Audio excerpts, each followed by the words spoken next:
Recording in progress. Hey, folks. Okay.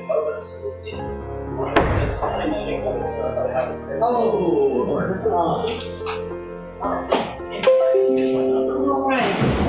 Councilor Baker's just going to get some cookies. Wow. Yeah, he needs to have some cookies. Well, I don't know. It's still like at your work. I have no idea. Let's see what you guys Oh, all right. So on this side, it looks like one of those tables where, you know, I almost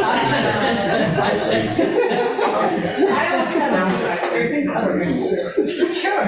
We used to have zoning and planning meetings. Oh, you did? Yeah.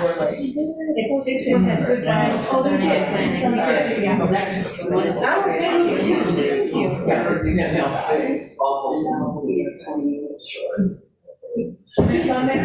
Hello, everyone. Are we online? We're online, recording, so soon as. Okay. You're ready. All right. Okay, folks. We are about to officially begin our meeting. Ready? We're being recorded. And we're all here. So tonight is Tuesday, October 10th, which is a different night, but a regularly scheduled meeting in October. And as soon as we pass out the cookies, I'll begin. Okay, so here we are actually in room 205, in case anyone online decides to run over to City Hall. We're getting. Should I start again? Are you going to send a beer that way? Shuffle board with cookies. Okay, folks. There was a plain smile over the other side of the room. You had to take care of the whole thing. Excellent. Okay. Just so you know, if you come into the meeting, you get to have soda and cookies. All right, folks. We're going to really start now. And I'll start by introducing the folks who are here. John Proctor, Chair of the Committee at Large from Ward 5. To my right is Councilor Vicki Danberg at Large from Ward 6, Vice Chair of the Committee. President Susan Albright from Ward 2. I'm going to skip and do the committee first. So I have Allison Leary at Large from Ward 1. Pam Wright is just sitting down. She's at Large from Ward 3.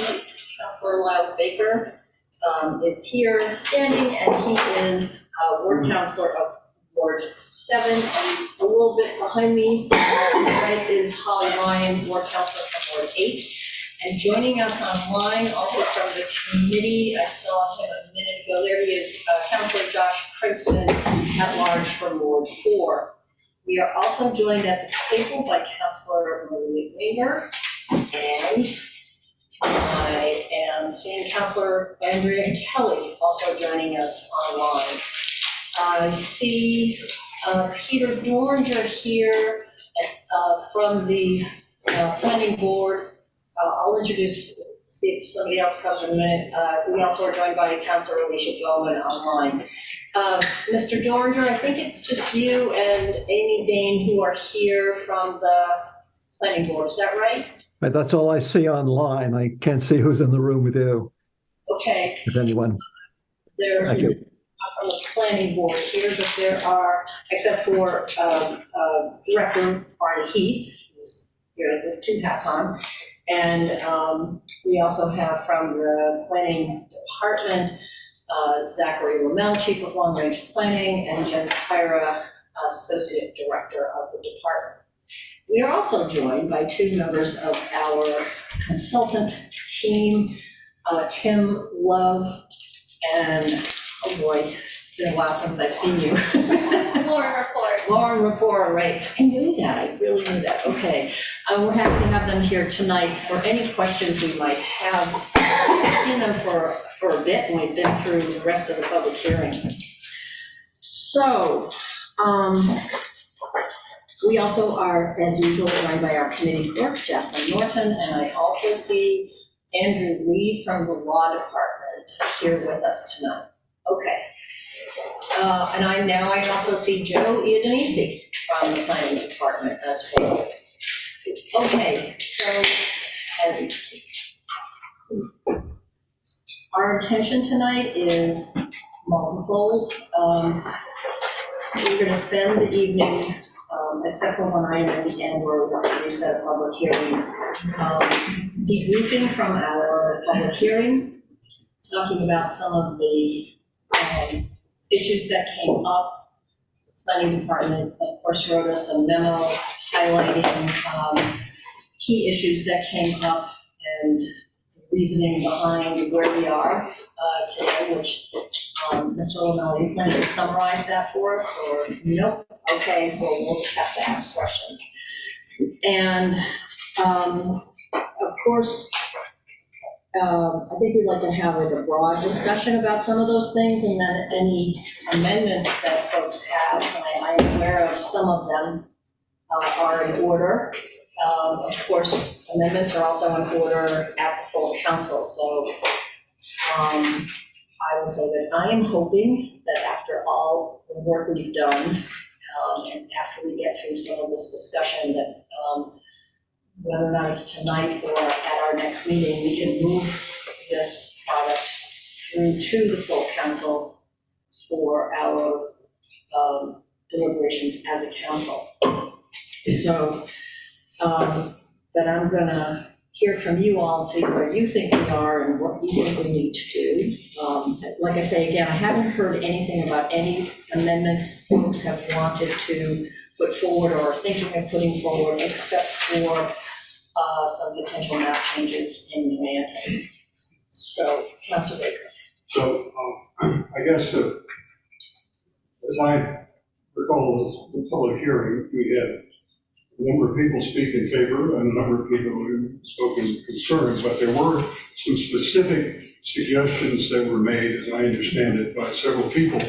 And I think it suggested it would be worthy of spending some time at least talking through those at the committee level rather than wait for them to hit us in the council. And then so those are, there are a map change for some properties over near Clark Street, and you know what the Ward 6 council have about that particular, because their territory. And then the group of architects sent us with Mark Hirschman and several other people some suggested changes, some of which I think are implicit in what we just talked about before the public hearing, but I think it would be worth spending some time at least exploring those, just as a matter of fairness, because I think if they've given us specific ones, that would be worth our time. Now, how we do that, I'm open to suggestion. And then there's one sort of major macro issue, which I think we probably should discuss at the committee and decide how to deal with it. Implicit in our prior conversations, I think it's pretty clear where the committee goes. There has been discussion about whether we should try and tailor this proposal to what we have to do to comply with the ETA Communities Act, or whether we should continue along the path we have, which has more capacity built into it than that may require. And I think it's worth having a conversation with some decision in the committee so that we can make that report to the council rather than have it come up at the council level. So that's Okay. Well, what I'm hoping to do is talk through the several things that were summarized in the planning memo, because these are also proposals that were made. Since I've heard more robustly from Councilors Larry and Greenberg on specific proposals for Manton, I thought I'd let them put those on the table first. After we have our general discussion. UTIL is here, so any questions relating to any of this that anybody has in terms of how something works or the impact of it or whatever might be helpful. Because there were a number of things that were brought up. I thought that the discussion of historic preservation and unit capacity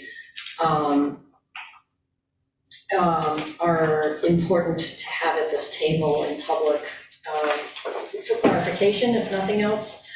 And Does anybody else want to go in any other order? Council Wright. I have a question. So I do have some things that are very wrong in this memo, and I'd like to have it reissued. And also, there's some things in the Article 9 that's kind of sloppy and should get reissued because there's things that are wrong with that. And I hope we can just kind of go through it all, and then through all this, I have a lot, you can see all my markups here and stuff, and the star stuff is more important than the other ones. The same with here. So I'm hoping that we can go through it, because there have been changes made that we didn't discuss, that we didn't vote on, and some were kind of big, that were put into this latest 3.0, and I think that definitely needs to be discussed.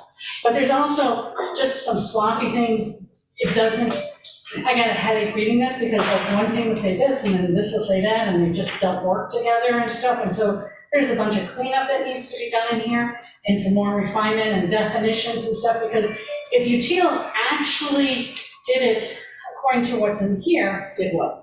did the numbers, I would expect that it would be a lot lower, just because of some of the things, and I understand some of the things that you were implying, but that's not what's written there. So Can as you we be go any through more this, specific, because I'm hearing a lot of What criticism, paper, are but you talking nothing. about the memo that came? oh, I have both of these. Okay, both So, overlay district, well, just this one memo here. this, the whole thing. Yep, and then also this one over here. So just one example. What is this one over here? Oh, this is Can you the, just tell me what you're talking about, please? okay, this is the planning that night. I can go through all my things, but I'll just take one. Not yet, just, Okay, so the planning memo from October 6th, from Mr. Heath to you and Zach. And there's some, well, one thing that's definitely wrong here, and I think it should be cleaned up, on affordable housing. Can you give us the page number of paragraph? Page so 3. I'm gonna, so I did say I want to talk about the things that are in this memo. Yep. So maybe we could take them in turn, I mean. Oh, yeah, I'm not I'm just interested saying, in I have a lot of questions and typos stuff like that. and, you know, clarifications, I'm interested in substance. You know. Oh, yeah, but I have both. But if we go into order as we go down, and each paragraph or whatever, I can tell you things that need more clarification, or that's wrong, or should be changed, or whatever. Well, I think it will be fair when we get to each Yeah. subject area. If you have something you think is off, then you are free to say that. Yep. I'm not sure why we're talking, but you're talking about the memo. I'm You're talking about about the substance of the memo, and then you're Yeah. saying, And have you go ahead. shared your clarifications with anyone? No one here. The reason why I haven't done, a couple of them I have shared with the planning department, but I haven't done all, because I sent them questions back in May, and I still haven't gotten answers to all of them. So I'd rather have my questions in the committee, and hopefully they will get answered at that point. So just let me understand, there's the problems with the memo, but there's problems with the draft of the ordinance? Yes. That we've all had for quite a while now. No, there's changes that we didn't agree upon, that we didn't vote on, that were made in here. And there's other changes too. One of those changes, that's a good size change, has to do with this historic preservation. Yes. And we did get a memo describing the reasoning for that, and it After will the fact. involve the law department. Yes, after the fact. Because we knew that the law department was working with staff to make clarifications, and there were some issues around that, and we can have that discussion, Yeah. that's perfectly. Oh, yeah, and I'd like to have a discussion on all these other items that I do have marked up in here. I think we should move forward Oh, and yeah, get yeah. into this. Yeah, thank you I very much. am very interested in hearing council rights research, so very specific. So let's do it in context. So Yes, does anyone disagree that we should start with the substance as a debrief from the public hearing to amendments? That's how I imagine doing this evening. So. I'm not so much a process person. I'm hearing that, not from you. Okay. So we're gonna use the planning department memo as our starting point, I just. Well, I think there are several substantive areas that are described in here that are very, that were very appropriately taken from the public hearing as issues that were raised. I just need to know where to go for my, so to speak. So I'll begin by saying that, I guess we'll take them in order then. So on affordable housing, Well, then running in order, can we start with, small businesses and existing businesses? oh, sure, okay. Impacts on small businesses. Does the planning department want to summarize this first? Well, how you heard from the public hearing? Well, I mean, we added this section, and really the entire memo was that there were specific things that came up that warranted additional clarification, or there were things that arose that people expressed some really serious concern about it. We wanted to make sure that, as much as possible, that the facts were presented. And I think one of the things was how small businesses are impacted by the proposed zoning. One being existing businesses, another being what it will mean for new businesses looking to locate in village centers. And so we put forward just some clarifications about that if and when development does occur, how existing businesses can be communicated with and worked with during any construction to mitigate those impacts. It also discusses how existing businesses can benefit from additional people, both either employees or new residents who would be able to shop and frequent such businesses. Also how the rules are made more flexible, so if a business is succeeding and is looking for new space, that they can find that space, ideally in the village center that they're already in. Parking requirements being one of the biggest ones that we've talked about numerous times here in the committee. And so I think overall, development is occurring, and development will occur whether or not we change the zoning. Things will evolve and grow and change over time. And we want to make sure that village centers continue to be opportunities or spaces for opportunity for new businesses, for existing businesses to do better and grow, instead of having to, get displaced or move somewhere else. And that's where this, the details are in the memo, but the new ordinance or the proposed ordinance can do all those things, and hopefully will. Okay. So just as a clarification though, I don't hear the department making a recommendation for change in the proposed ordinance as a result of this. No change I in just the need to proposed understand that ordinance. there's something that comes out that's a change from what they recommended, right? I think that's correct, that Okay, that's pretty there's not an understanding that there's something we can do in the zoning ordinance to prevent what is already happening today in the future. But I think part of the value of the public hearing is just to see if there are things that need to be modified, and I didn't hear it. I just want to be clear, there's no recommended change in what they already proposed. You heard exactly right. Okay, that's all. I Yes. just wanted to Yes. clarify. Thank you. No, that's all right. Want to make sure we're all on the same, talking about the same thing. Okay, Councilor Wright. Well, first I'd like things cleared up on here. So one of the, on page 2, on the second paragraph, existing business, it says, yet waivers are still necessary and the process can take 3 to 6 months. And they were talking about parking waivers. And it implied that a parking waiver takes 3 to 6 months, of course, because you have to go through a special permit. Now, I don't know, Councilor Lipoff was here, but a parking waiver is usually approved in one meeting as a special permit. And I would think the 3 to 6 months would imply that there's other things in the special permit, and that's why it takes that long. But if you're going for just Why don't we let Jen Kyra respond Oh, yeah. precisely to that point? if there's just going in for a parking waiver, is it gonna, in a special permit, and that's it, nothing else, is it gonna take 3 to 6 extra months? If it's just a parking waiver Yeah. and it's not contentious and it gets approved in one meeting, you're probably talking 3 to 4 months. You have the initial development review team meeting to assess what is happening, give some feedback to the applicant, give them an understanding of what they'll need. They have to apply for zoning review and confirm exactly what the waiver is needed. There's the current zoning ordinance is fairly complicated. You have to do some research on the previous uses because your parking requirement is based on what was there previously, which is also based on the number of employees and number of seats. So sometimes it takes a bit of time to do that, but zoning review, then you have to file your application. And then that has to go to the full city council to get docketed and referred to committee. The noticing itself is usually 2 to 3 weeks lead time to get it noticed and sent out to abutters. Then you have the actual meeting. You're trying to slot it in on a usually fairly busy agendas, so it depends on when the council's meeting. Then you have the 20-day appeal period. Then you can apply for your actual permit. We found it's almost unheard of that any special permit happens in less than 3 months start to finish, and that's an expedited.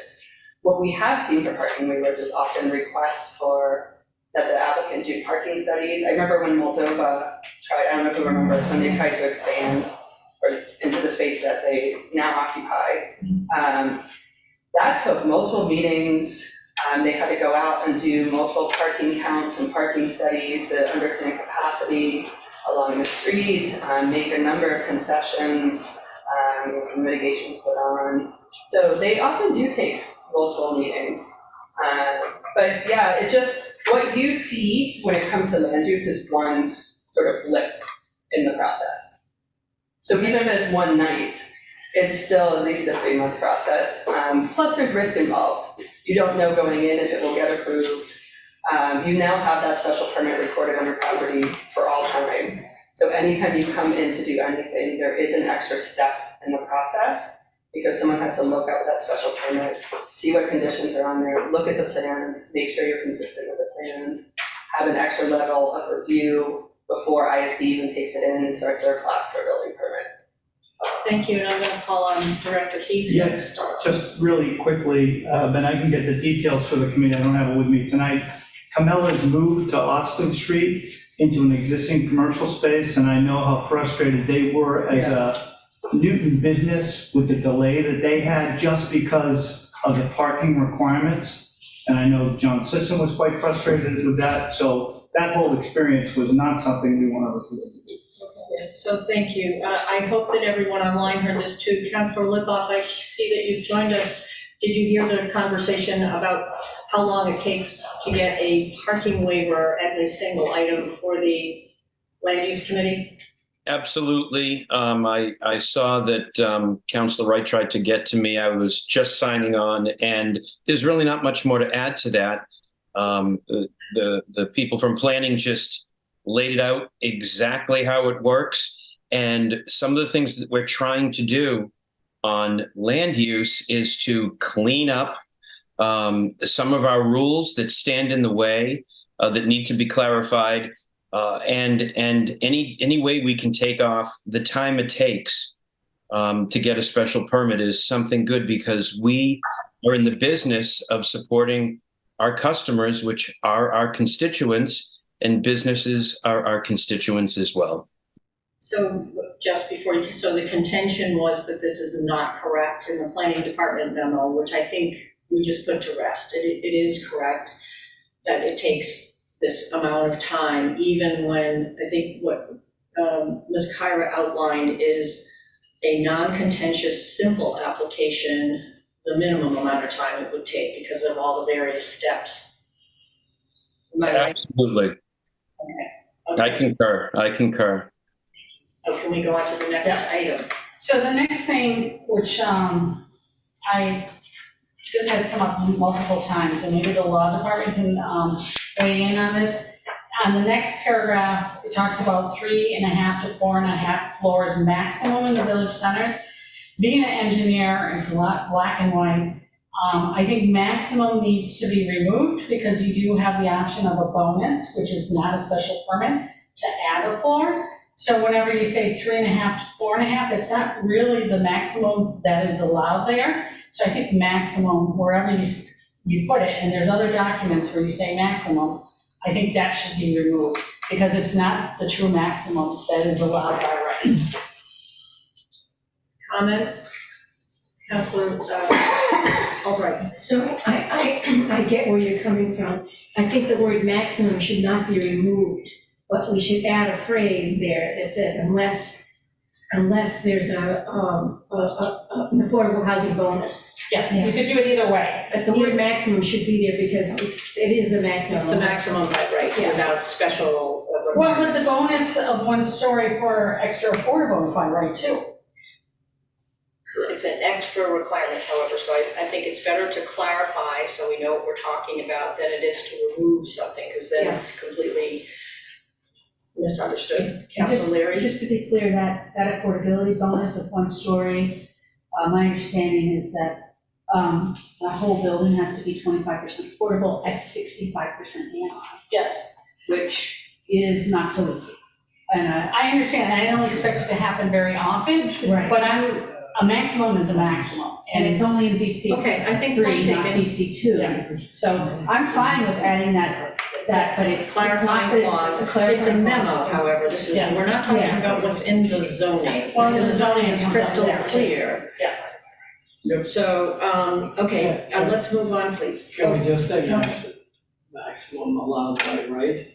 Well, the other one's by the other right though one's too. The bonus The is bonus allowed by by right under special circumstances. So, but this is a memo, I think that those things are clear in the text, but if we could go to the next point, Okay. please. And then, Go ahead, Councilor Baker. While it is a memo, I agree with you, and it's not the text. Ultimately, we're going to make a report to the full council, so a document like that would be helpful to be as precise as we can, even though this one is not going to be subject to formal. Right. I agree. And then in the next sentence, it says, the zoning allowance will often not be enough to redevelop when successful businesses already exist, but that's not happening now. There are successful businesses and the building is going to be torn down. So I just don't think that's a good statement to say. For instance, where, one of my favorite stores, Artitudes, and the massage place right next to the left side of the movie theater, those businesses are all doing well until Mark Development bought it and gave them 3 years to move. And so just because you're inferring that if things are going well, that the block or the building will not be redeveloped, that's incorrect. We're Well, they saying say that will it's not. often, and so I think we have examples of when it is often not, feasible to take down something that exists in order to build something new. I think there are many examples of that, am I wrong? All of the other 1 and 2 story buildings in the village centers that are not being redeveloped. Okay, I mean, okay, it's often, but it's not always, okay. You want to add the word alone? The zoning allowance alone I think will it's, often. don't you think it's correctly, the English is correct? Yeah. I think I agree with it. I don't have a problem with it. So can I ask a question? Yes. So we have 2 meetings to get through this Yep. before it has to go to council. Should we spend our time talking about the memo? I mean, maybe we could do the memo offline. I don't want to do it offline because my answers are not responding, or my questions are not responded in a reasonable amount of time. And right now, we're just going through it. I have some more bigger things on here that I'd like to talk. So if the more bigger things are substantive items, I think we should take them up. What we were hoping to do during this part of the meeting was to debrief from the public hearing. Any of us could go through and wordsmith somebody else's memo and have questions and maybe talk to them about the memo, but, I think what we need to do here in this committee is talk about what happened, what we heard, what the response is, and if there's any language in the text that we think is confusing, needs clarification, or that we disagree with as a result of what we heard at the public hearing and what we understand we're trying to achieve, all those things would be appropriate to discuss. But I don't think we should be here wordsmithing the document. I think, though, some of the things in here, other people, residents will take it and read it. And I think some of these things, they'll get the wrong impression. And so that's why But I'm we wordsmithing. just went through this and the English is correct. We also Well, went like through this 3.5 and to 4.5 is three to four, maximum. 6 months is correct. Yes, but the maximum is not, because you need to do about the bonus. Right. Okay, Next time we write this, there can be a clarification. I think we decided that. so, but there I have other bigger ones than that. I have one question though on the next one under new business. It says if and when these small, the last sentence there, if and Which there- under new businesses. Okay. If and when small lots redevelop, then the resulting development will have small ground floor spaces that can be configured to better fit and serve small businesses. Now, many of our villages are owned by 2 or 3 people. And so they can combine lots or subdivide lots so that they can be under 30,000 or make it bigger. My question, which I've never got a clear understanding, what's the process that someone has to go to combine lots or split lots? So they don't have to go in front of the city council or anything. Who do they petition and say, I want to combine my 2 lots? They do an A&R plan with engineering. Okay, so that's it, and then they can just add, or they can subdivide a lot or something like There's that? certain circumstances under the subdivision regulations that would require them to go to the planning board, which would act as the board of survey. But most sort of straightforward subdivisions or lot mergers are an A&R plan, and that gets recorded. Okay. Those are just the big ones there. My next one is affordable housing. You want to go there on page 3? I would like to, but I would like, first of all, if Mr. Lamel, would you please summarize what we heard? Also, we have people listening and your response here. For affordable housing, Yeah, or Ms. Kyra, whoever is appropriate. Whoever should be doing this. well, maybe I can just say that, I mean, some things that we're hearing are that as part of this zoning proposal, no affordable housing will be required.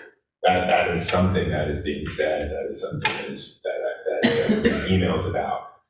Which is false. Which is completely false. We have a inclusionary zoning ordinance that's been in place for multiple years now. That applies to any project with 6 units or more, depending on the size of the project. 17.5% to 20% of the units need to be permanently affordable.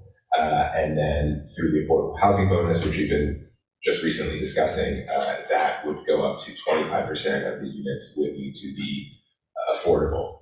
Those are deed restricted affordable units. There's also been numerous conversations about MRT district, the multi-residence transit district, about how smaller building footprint, smaller allotment of development, allowing development to occur on smaller lots will produce smaller units that are more affordable or lower in cost than what we typically see today get built in and around the city.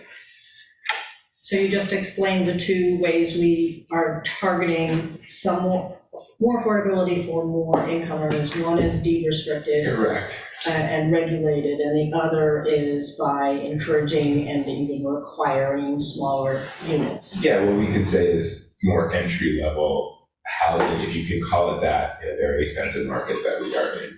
Okay, thank you. Councilor Danforth? Just a quick question of clarification, and that is, Mr. Lavelle, you mentioned the 17.5 to 20%. Would you remind us of the threshold that triggers the 20%? In 100 or more. So 100 or more. And actually, if I can, jump in, I do apologize, we just realized we do have an error here. So it should have been, because we have different tiers now, some of it is at 50 to 80% AMI, and that's 15% of units across the board from 7 on up. Yep. And the additional 2.5% to 5% of the units is at 110% AMI max. So sorry, that was an error in the memo. Yeah, but it's still accurate to say that 20% of the units are affordable. It's just different tiers. Yeah, then the 25% for the bonus is all at 50 to 80% AMI. That does not include the 110. So it doesn't, it needs to be cleaned up there, so it's only 15% maximum is between 50 and 80%. And for condos and units for sale, ownership units, it's only 15% or 10% that is at 80% AMI. So this statement here is incorrect and needs to be cleaned I up. think she just said that. Okay. I'm gonna ask folks to try not to duplicate what other people are saying tonight, because we do have a long list of stuff to go through. Okay, is there anything else under affordable housing? No. Okay. We're at historic preservation, and this is where I think, Andrew Lee, Mr. Lee, if you are, I see you're listening. Mr. Lamel or Ms. Kyra, would you like to open this up? I mean, I understand that there was a change here. It was raised at the public hearing. The building professionals group have raised this, too, that in version 2, there was some initial language that suggested we were going to have some metrics for incentivizing historic preservation in VC2 and VC3, which we're not doing. And we do have very clear metrics in the MRT zone to incentivize adaptive reuse of existing structures. Can you describe how you came to that conclusion? You have it in here, but for everybody else, we need to reference another section of the code. Yeah, and part of it was actually when we went, so the adaptive reuse language we had from the beginning was, an intent to try and make it easier to reuse these old buildings. When we actually dug into the details, most of the things we had in there for VC2 and VC3 were somewhat irrelevant. So we had, one of the big things from the beginning was parking exemption. So we ended up at a place where there was no parking requirements. So that was no longer relevant. That's often, as we talked earlier with commercial businesses or buildings like churches, is often one of the biggest hurdles to reusing space. You're no longer falling under religious exemptions and protections. New parking requirements kick in, there isn't space for it, and you need multiple waivers. We are exempting from the open space requirement. Well, redoing an existing building shouldn't trigger, an existing site shouldn't trigger an open space requirement. You're working with what you have. That isn't typically how we would interpret zoning requirements. I think we said one of the things was over 30,000 square foot lot shouldn't trigger a special permit. It should be site plan review. Well, if you're just reusing an existing building, that probably shouldn't trigger that anyway. So part of it was going through and really clarifying what we were trying to do and what the ordinance was already doing. And then part of it was, and Mr. Lee can jump in here as well, was just trying to define what gets preserved, what qualifies for adaptive reuse, setting a date. Those sorts of things started to get really complicated and difficult to do in zoning. We also have all the existing protections of the nonconformities.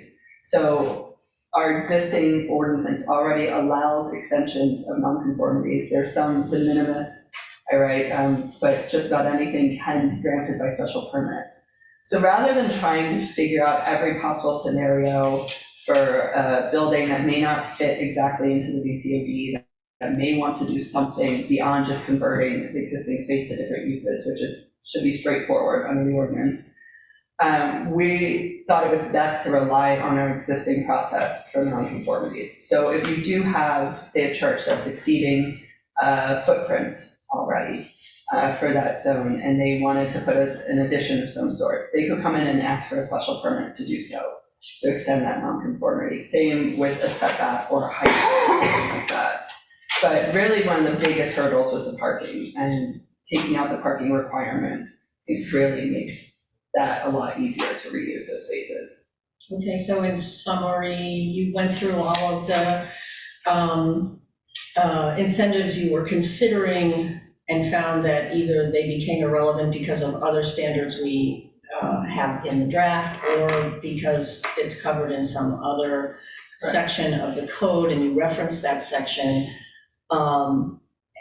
or the historic commission has jurisdiction over what happens to these buildings anyway, either, even if they're not landmarked, the demolition delay ordinance plays in. So, Mr. Lee, Attorney Lee, could you, do you want to add anything to that? Thank you, Madam Chair. So I can't speak to the reasoning with regards to which bonuses were taken out or, why VC2 and VC3 were taken out, because the bonuses were no longer considered to be really that much of a bonus, I suppose. What I was really focused on, and I think that this is clear when you look at version 2 versus version 3, is really making a clear distinction between what the eligibility criteria is and then what the bonuses are. And I think we did a good job kind of cleaning that up and making it as clear as, we can at the time. But one thing that you touched upon was this eligibility criteria, having it being historically significant, which is actually a term of art, right? It's a designation made by the Newton Historical Commission when a property goes through a demo delay process.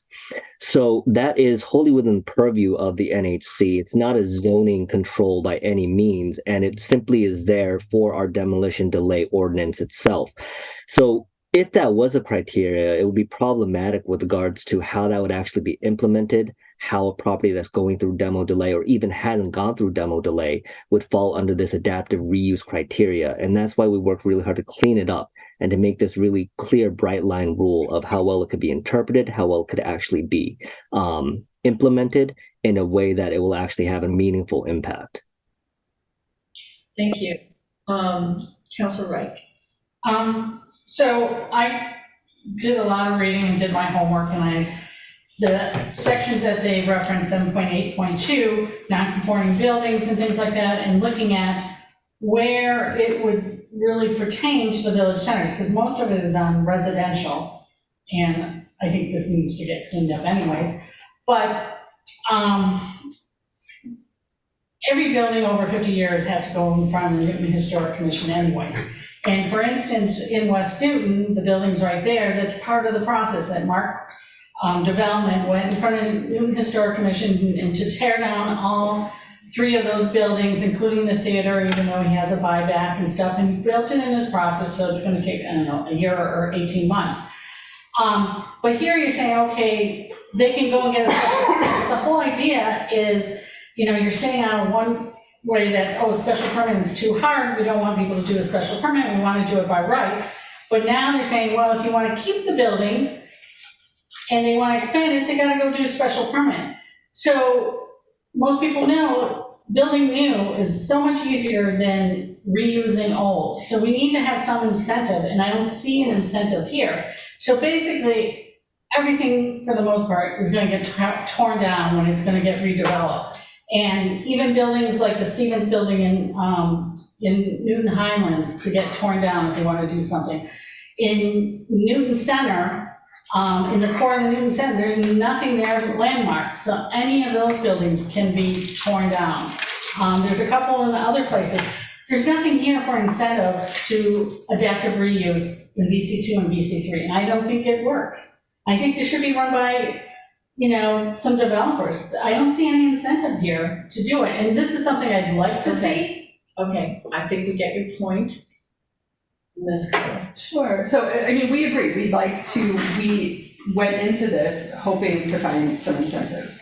I think if you have some suggestions for things that are pretty clear cut that we can do, we give an additional story. We give something, additional footprint, and there's a real clear-cut way to define who's eligible. We're happy to talk more and include the law department on that. What we found was there's so many different configurations that it's hard to write something that is going to work for every building. If we want to give additional area, additional building mass, that's not something we've heard a lot of support for in the discussions here. Option 2 for the affordable housing bonus was taken out.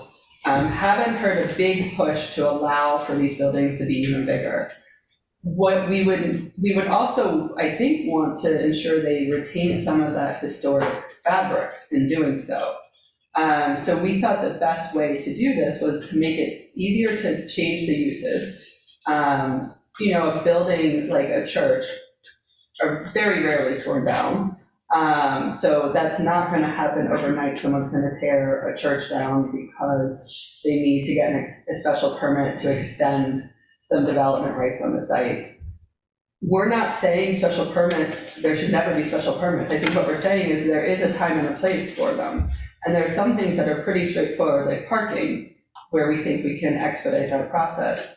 You're redeveloping a site with a big old church, you're probably planning on there being some sort of process there. And taking, 3, 4, 6 additional months to go through and extend to some nonconformities to allow to make a project work, I don't think is typically going to be a deal breaker. What we see most often is trying to add new uses to these buildings, not even trying to construct anything, trying to add new uses. And that's where the ordinance really does work, because it gets rid of the biggest barrier to that, which is parking requirements today. Open to hear other ideas, but I think it's also unfair to conclude that all these buildings will just be torn down and be done. Because there is the landmark process still. You're saying none of them are landmark today, but we have had multiple landmark nominations over the last year. I mean, that is not a static thing that will never see any new landmarks. You have a 12 to 18 month demo delay for a reason. And that is to allow for a nomination for landmarking if a building rises to that level. So that certainly can happen during the demo delay process. And I was just going to say, the incentives are there. That's just not true. In VC2, the maximum footprint is 10,000 square feet. If there is a church, an old church that's more than 10,000 square feet, because it is more than 10,000 square feet, it's legally non-conforming and can go even bigger.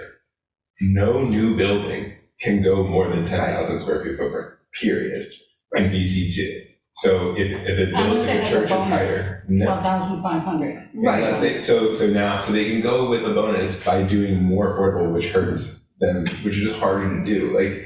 So I think, as Ms. Kyra was saying, the incentive is there. It's just there for everyone, and I not think just it's certain clear. buildings. And I think it's clear that we would agree if in a church that we would find to be historically significant in some way, shape, or form, one, the historical commission will probably step in.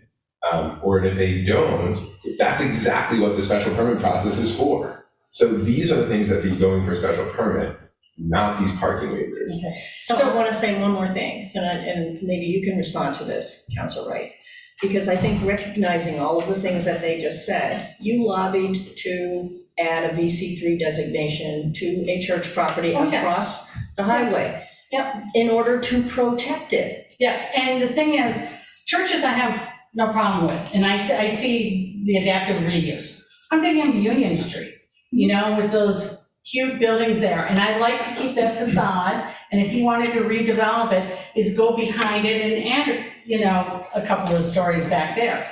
But for him to do that, and it's mostly one owner there, for him to do that, and so there's a bunch of little lots, but he can combine it and put it underneath there, it'll be easier and cheaper to just clear the lot and build new. Except, I would like to see the backup for that, for those particular cases. Because those are small lots. Yeah, they're small lots and the buildings are already taking up most of the lot. You're not going to get a lot more building envelope by tearing those down. Plus, it will go through the demo delay process. And I imagine there may be nominations for landmarking for some of these buildings.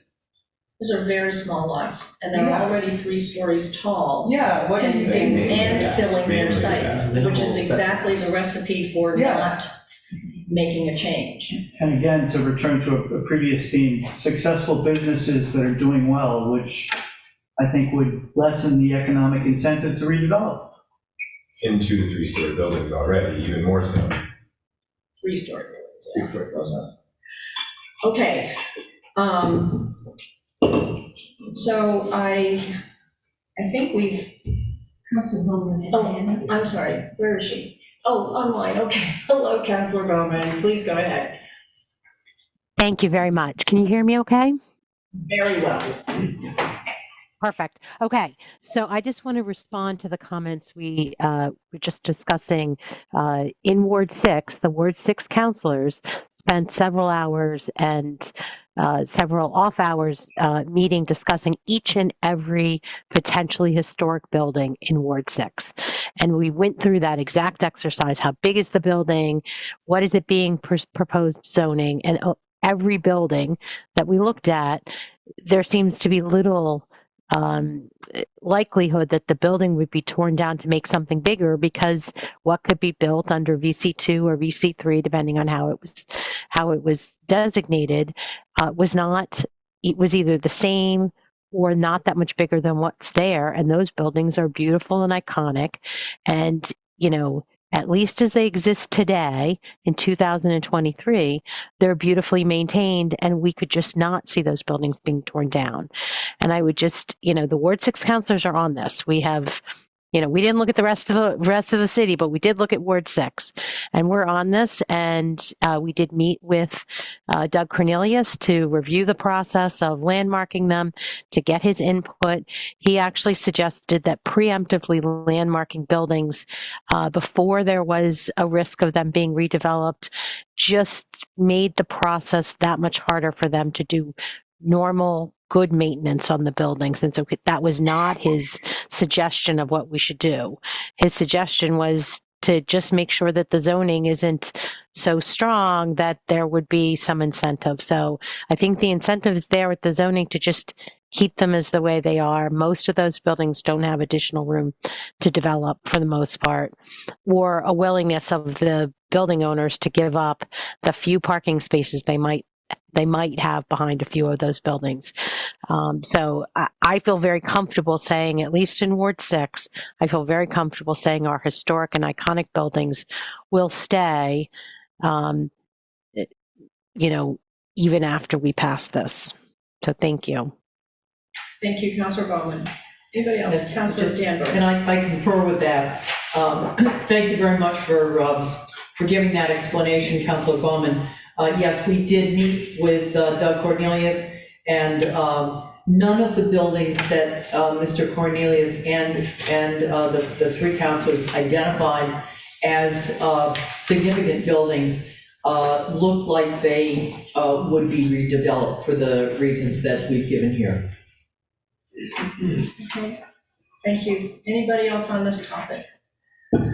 I actually would like to go back to affordable housing just for a moment, because I neglected to mention, we've also heard from the Housing Partnership at our meeting.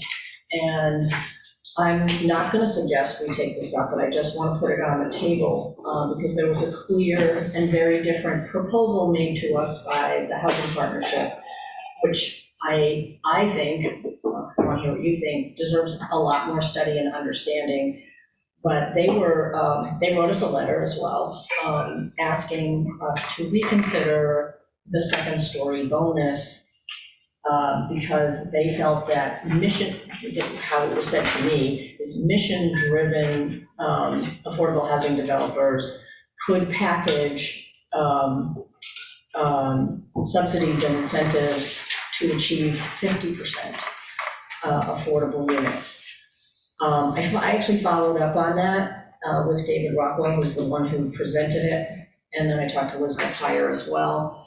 And I said, frankly, I don't understand the mechanism for achieving this. And even after he explained it to me, I don't develop housing and I'm not in that world, and it sounded, complicated to me. So I thought, in my mind, but that's why I want to put this out here, that we're not ready to reconsider a second story bonus, at least not until we have a thorough understanding of the particulars. But I wanted to put that out there.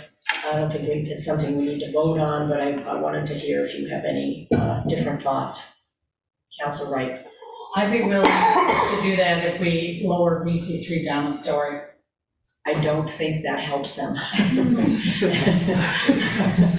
I think then they can't do the 50% affordable. I think they ran the numbers and one more story gives them the 25%. Counselor Albright. I just don't think there's the appetite in this community for it. And as much as they want to do it, Yeah. I don't think the community is accepting of it. Yeah, no, I think they understand that right now too, and what I was hoping is we could have them come in to the meeting next year and have a session so that we better understand how this stuff works, because frankly, it's Greek to me. Can I raise with one more issue about this, which is related and it came out of the public hearing, and that was accessibility. We don't have any rules about accessibility. Because they're in the building code. Yeah. But we just, So what does that mean? How much accessibility do they have to build in? So, go ahead. yeah, you may have the numbers I can, there's two different types. There's two different types. It's very stringent, I believe, especially for multifamily housing. State mandated. Yeah, well, Mr. Love, maybe you would like to. There's group one and group two. All units have to be accessible. Visible. Accessible. Accessible with new construction. In light tech financed affordable housing, there are stringent state guidelines about what percentage of the units have to be, I forget which type 1 or type 2 is the more. Type 2 is the fully. ADA compliant. Yeah. ADA compliant, but type 1 still requires a whole set of things that also make them accessible too. I'm not the expert in my firm to talk about this. Type 2 is once you get to 20 units, 5% Right. needs to be fully accessible, and I think that's for physically, I think, hearing and visually impaired. And, there's a whole Massachusetts Architectural Access Board that oversees this as well. So the new construction is really the only way we get accessibility. And you need buildings that are large enough to trigger all the elevator access, the fully accessible units, to really get those. So would it be possible in the memo that you send to the council, even though it's not part of zoning, just to add a paragraph about accessibility and then it's covered by the building code? I think that would make Probably a people good feel point for the council. Yeah. The access board too. Yeah. And also, and I'm gonna go to Councilor Ryan and then Wright, after that. Mr. Linnell responded to a letter we got from a Ms. Sharby, who was concerned about accessibility and listed a whole bunch of things in the environment that need to be made accessible. But most of that is public space. So it's not about what's done privately on the parcel, it's about what we need to do, or what the developer needs to do when they touch the sidewalk, for example, and heading to parking spaces and ways in and out, but most of that is what we need to do. Okay, Councilor Ryan? I have two things. Don't all the units on new construction now have to be universal and that can be easily adapted to the second phase if necessary? I mean, in principle, yes. I think where that issue comes up is when developers include double height units, like on the ground floor of a building, you have to make them convertible to universal access by having space for a future lift, let's say. But I think in general, the type 1, type 2 tiers of accessibility apply to all new construction. Okay, and the other two, I just want to ask President Albright a question. On the 50%, what did you mean that we're not, community's not ready for it yet? I think there are some people who are ready for it, but I think there's a lot of folks who are scared by 7 stories. Oh, I'm not, I misunderstood you. I thought you mean, I wouldn't want to do the separate stories. There you go. But I thought excuse me, I just thought you were talking about the 50% affordable. No, I'm talking about the height of the building. What the NHP is telling us is basically they need that much height, they have that much density in order to run the numbers and make it work. All right, I've actually talked to a couple of them on that too, that we just can't do the 7 stories. But I'm not here, the builders I talk to say that they don't see too many of them going for the incentive on the affordable and the extra 1 or 2 stories either, so I don't know.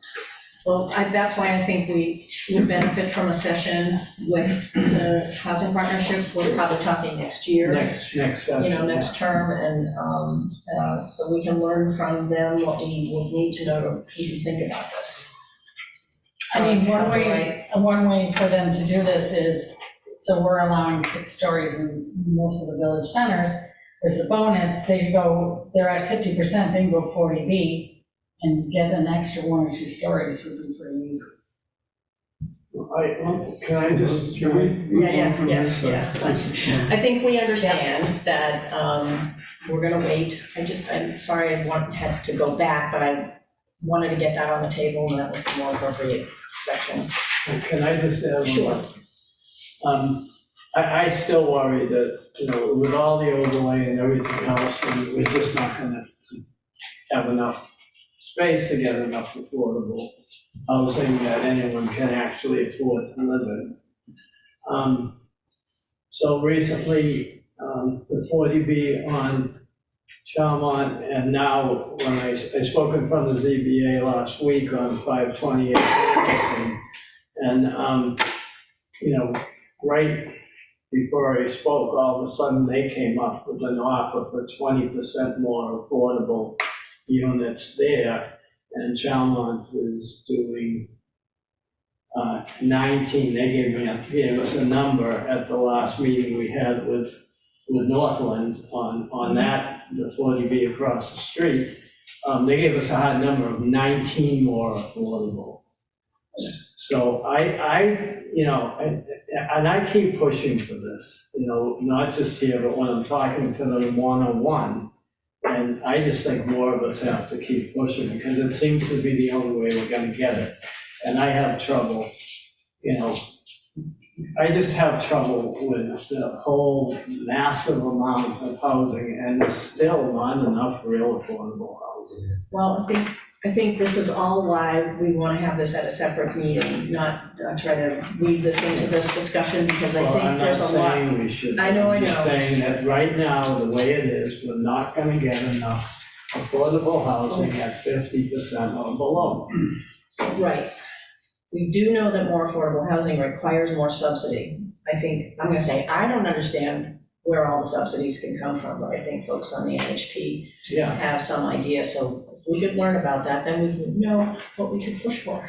Well, I just doing the push tonight. Yes, we're going to carry get a few more units here and there, which is good. We need them. We need to get them any way we can. Okay, Councilor Danberg. Just add one small thing, and that is the grant subsidies are generally for building, but it's very hard long-term to count on government subsidies, because governments change and policies change. And so the affordable housing subsidies that are coming on a regular basis for maintenance and to keep the rents low cannot be counted on in perpetuity. Okay, we're tabling all this for another time. Now, right? Okay. Unit capacity. Boy, are we having trouble explaining what this really means. And actually, I'm hoping Teal can weigh in on this one. As you have in the past, but we still have people using the unit capacity as a build-out analysis, which some of us understand very well. It is not. And that it is really flawed as a tool that some people will try to use as a build-out analysis. But I believe I understand that, but I don't want to be the one speaking to it. I can start. Okay. And maybe others can jump in. Yeah, we've said this a lot. I'm not sure if there, maybe Mr. Wells or Mr. Bohr is a better way of putting it. But it's a maximum of what could be built if you tore everything down on every site and just wiped it clean slate. It's greenfield, undeveloped land, and you've maxed out the zoning on every site and didn't include a single parking space in order to provide even more units. We know that's not going to happen under any scenario. It hasn't happened. We have thousands of units of excess capacity in our existing zoning that people haven't built for various reasons. There's so many reasons that go into whether a property gets developed. What's existing? How old is it? How big is it? How successful are the businesses in it? What could be allowed there? Is it enough more to justify redeveloping? Is the owner even interested? We've talked to property owners that own buildings that one might think would be right for development, but say, no, I'm good with what I've got, like, just not interested. Now, someday someone may be on that site, but these things happen so incrementally. And that was under good economic conditions. What we're seeing currently is not much happening at all. Projects that were approved are stalled. Financing is unclear and riskier. Construction costs are significantly higher than they have been, making it difficult to make many of these projects work. So that unit capacity is just something we have to do to check a box with the state, to say, yes, per your model, we're showing a maximum capacity of this 8,330 units. Doesn't mean that's what's going to get built. In short term, medium term, even long term, it's unlikely we see every single site. It's not accounting for existing housing. We know there's housing in these areas already.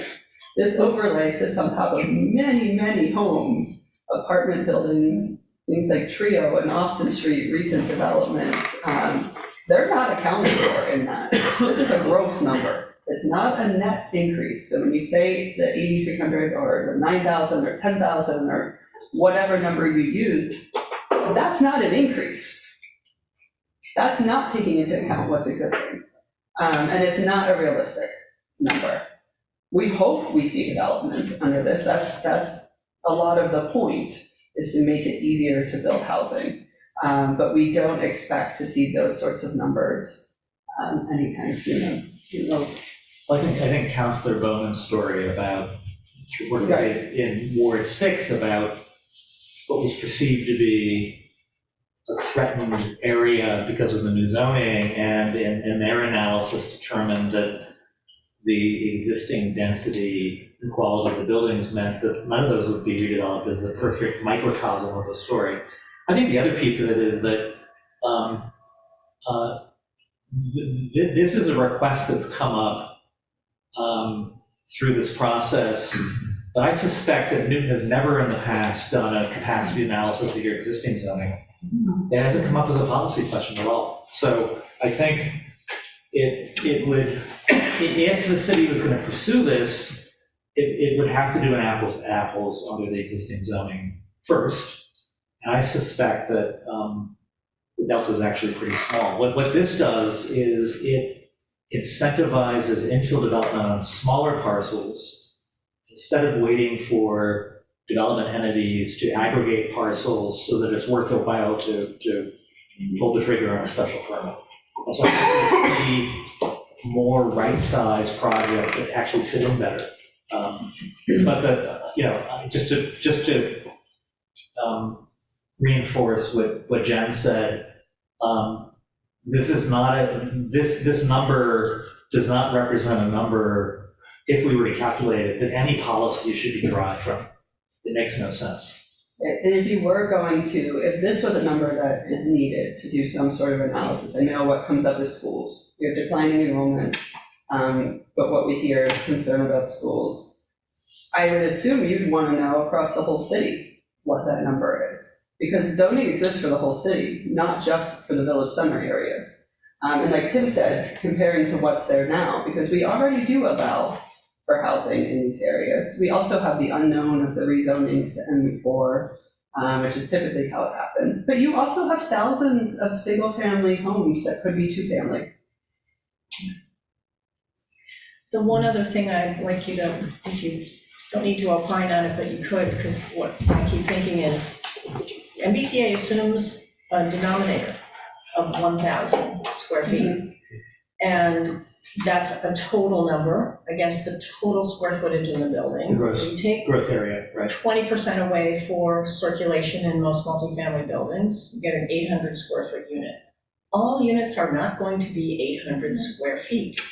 I mean, I've just looked a little bit at comparing buildings that exist, that are existing housing, and the size of their units relative to, well, how many units could be in there if it was just 1,000 square feet.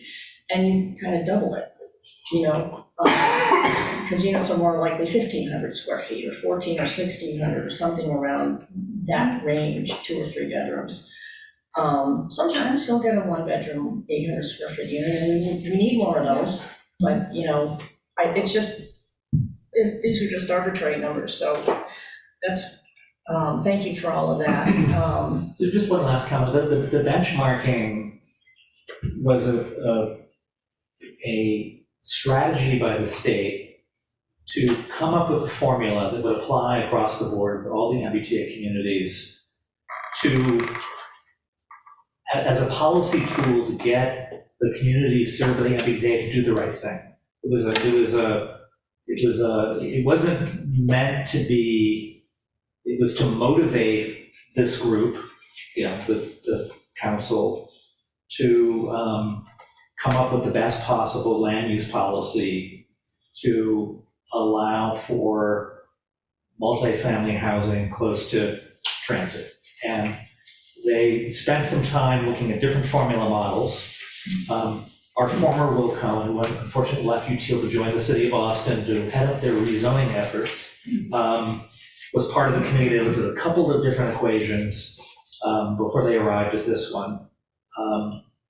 It seemed to them at the time, and it's been reformed, because they now allow mixed-use buildings to be part of the formula based on the lobbying partly of the city of Newton, was to make the formula simple enough that communities across all capacities would be able to deal with the law. And so that's why, we've been challenged a couple of times. It's not the actual count. Yeah, that's not the point. It's more about the level playing field across municipalities. Okay, thank you. Councilor Baker? I guess part of the difficulty that this poses is that this is a formula that was devised, as you say, by the state to sort of allocate housing across a variety of communities. But it's landed in Newton for better or for worse. And so part of I think the challenge of our process is to say, look, there is an existing situation which may not, for an idiosyncratic reason of an owner's preference or otherwise, or the economics may not get rebuilt, but it is a redevelopment model, right? I mean, that's basically what we're seeing. It's this, if you want to do something different, you don't have to have parking, at least under our current model. I mean, we could end it back. But you don't have to have parking, and you can go this far as of right, and all of the things we've talked about. I don't want to recap that. But I think the point is that is a redevelopment incentive that doesn't currently exist. And we're not going through this exercise just to produce phantom housing. The idea is that somebody will actually do something, right? I mean, otherwise we're wasting everybody's time, and we shouldn't try and do this at all. So it seems to me that there is a legitimate concern about how much is likely to occur, even over time, that is more than would occur now, even if we have unbuilt capacity in the current zoning. So the idea is we could say, we could go around and advertise all that unbuilt capacity and say, hey, you got all this unbuilt capacity, do something with it. But that's not what we're doing. We're saying, let's change the rules. So I think that part of the problem of educating ourselves, but well as educating the public, is to say, we're doing this for a reason that we hope it will make a difference, right? Right. And so we have to understand what the difference is going to make. And that's the challenge that I think this question around the unit numbers and all of that really represents. I think the way to think about it also is to say, you have existing zoning as FAR based.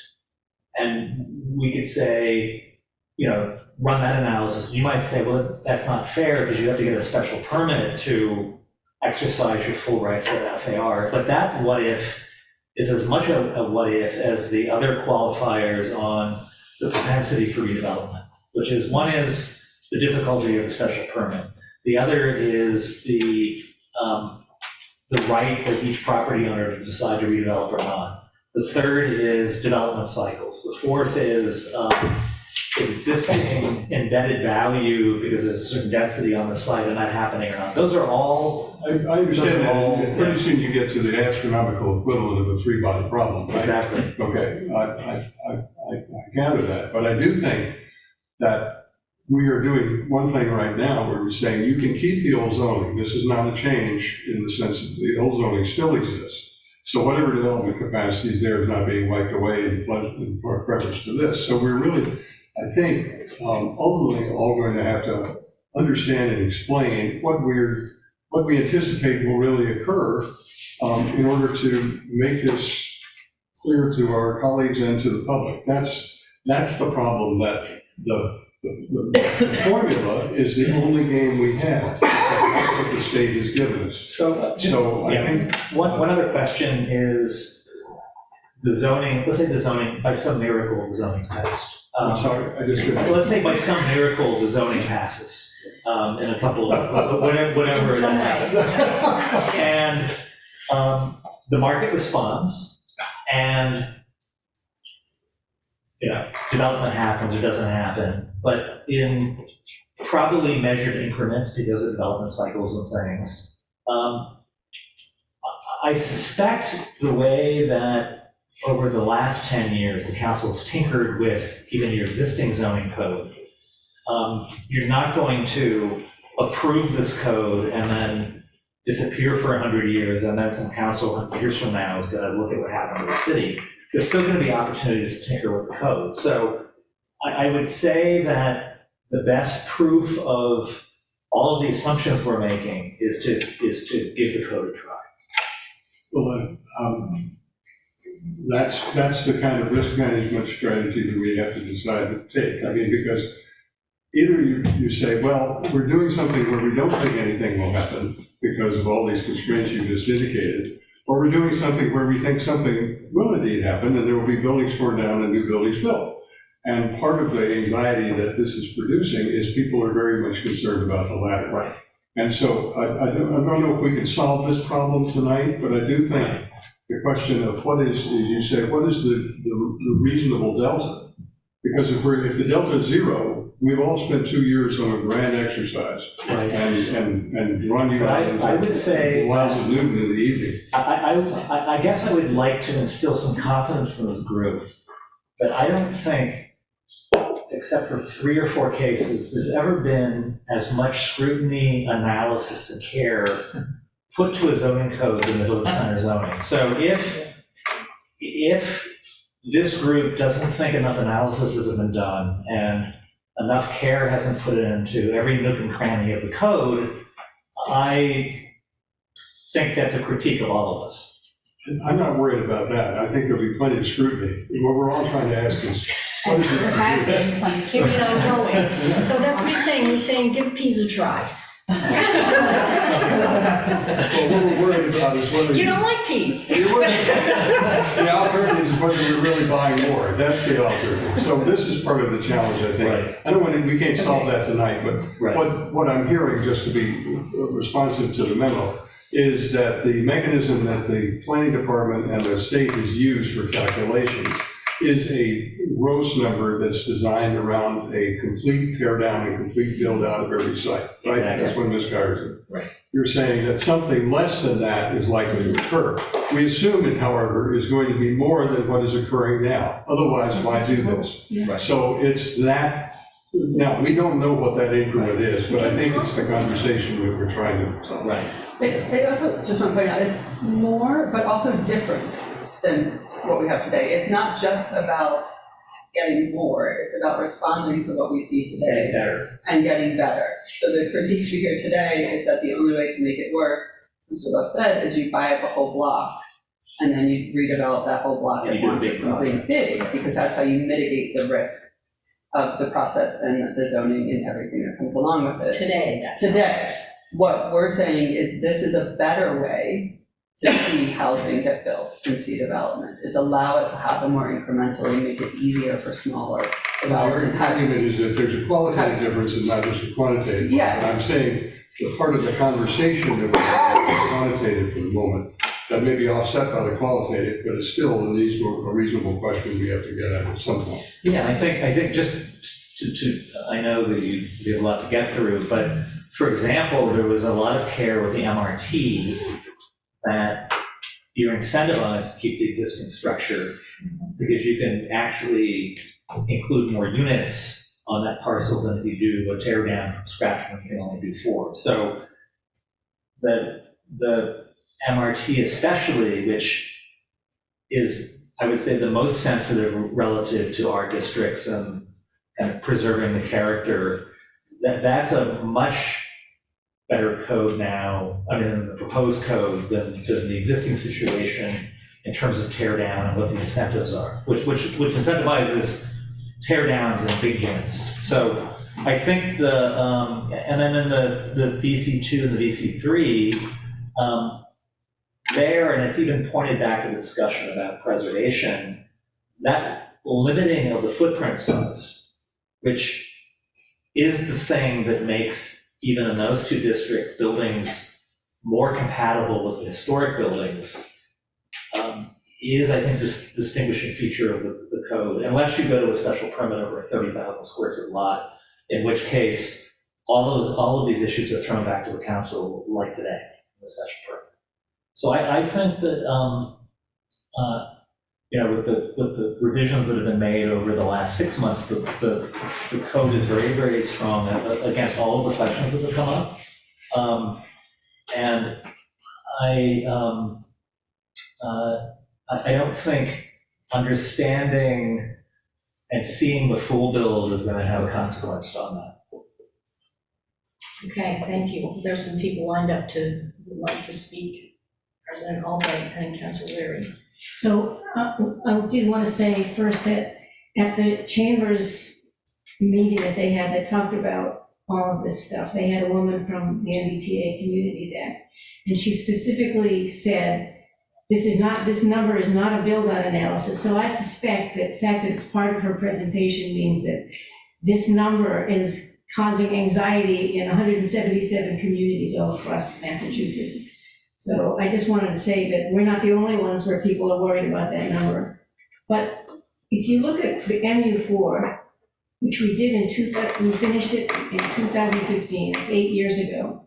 And that was to be the brave new world for village centers. This was going to be the new and thing that, and you sat at this table and I sat with you. I wasn't on the committee then, but it was my ward that we were doing it for.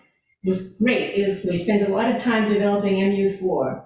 So in 8 years, we have 2 MU4s in my ward, and a third one was approved, but it was sued and it's done. So in 8 years, we have 2 of them, these brave new world. In the whole city, too. In the whole city. Yeah. And so what we have now is something that people supposedly wanted then. They wanted smaller developments. Don't give me these massive 140 unit things. Give me smaller on a smaller lot. And that's what we're giving them, exactly what they asked for. Don't give me MU4, give me these smaller things. So hopefully we'll get more of those, maybe more than 2 in 8 years. So I don't think we have to worry about massive construction and tear downs And it's the same thing we worry about with every ordinance that comes by us. Counselor Baker, do you remember what you said when we tried to expand the accessory apartment ordinance? Well, I don't remember what I had for breakfast.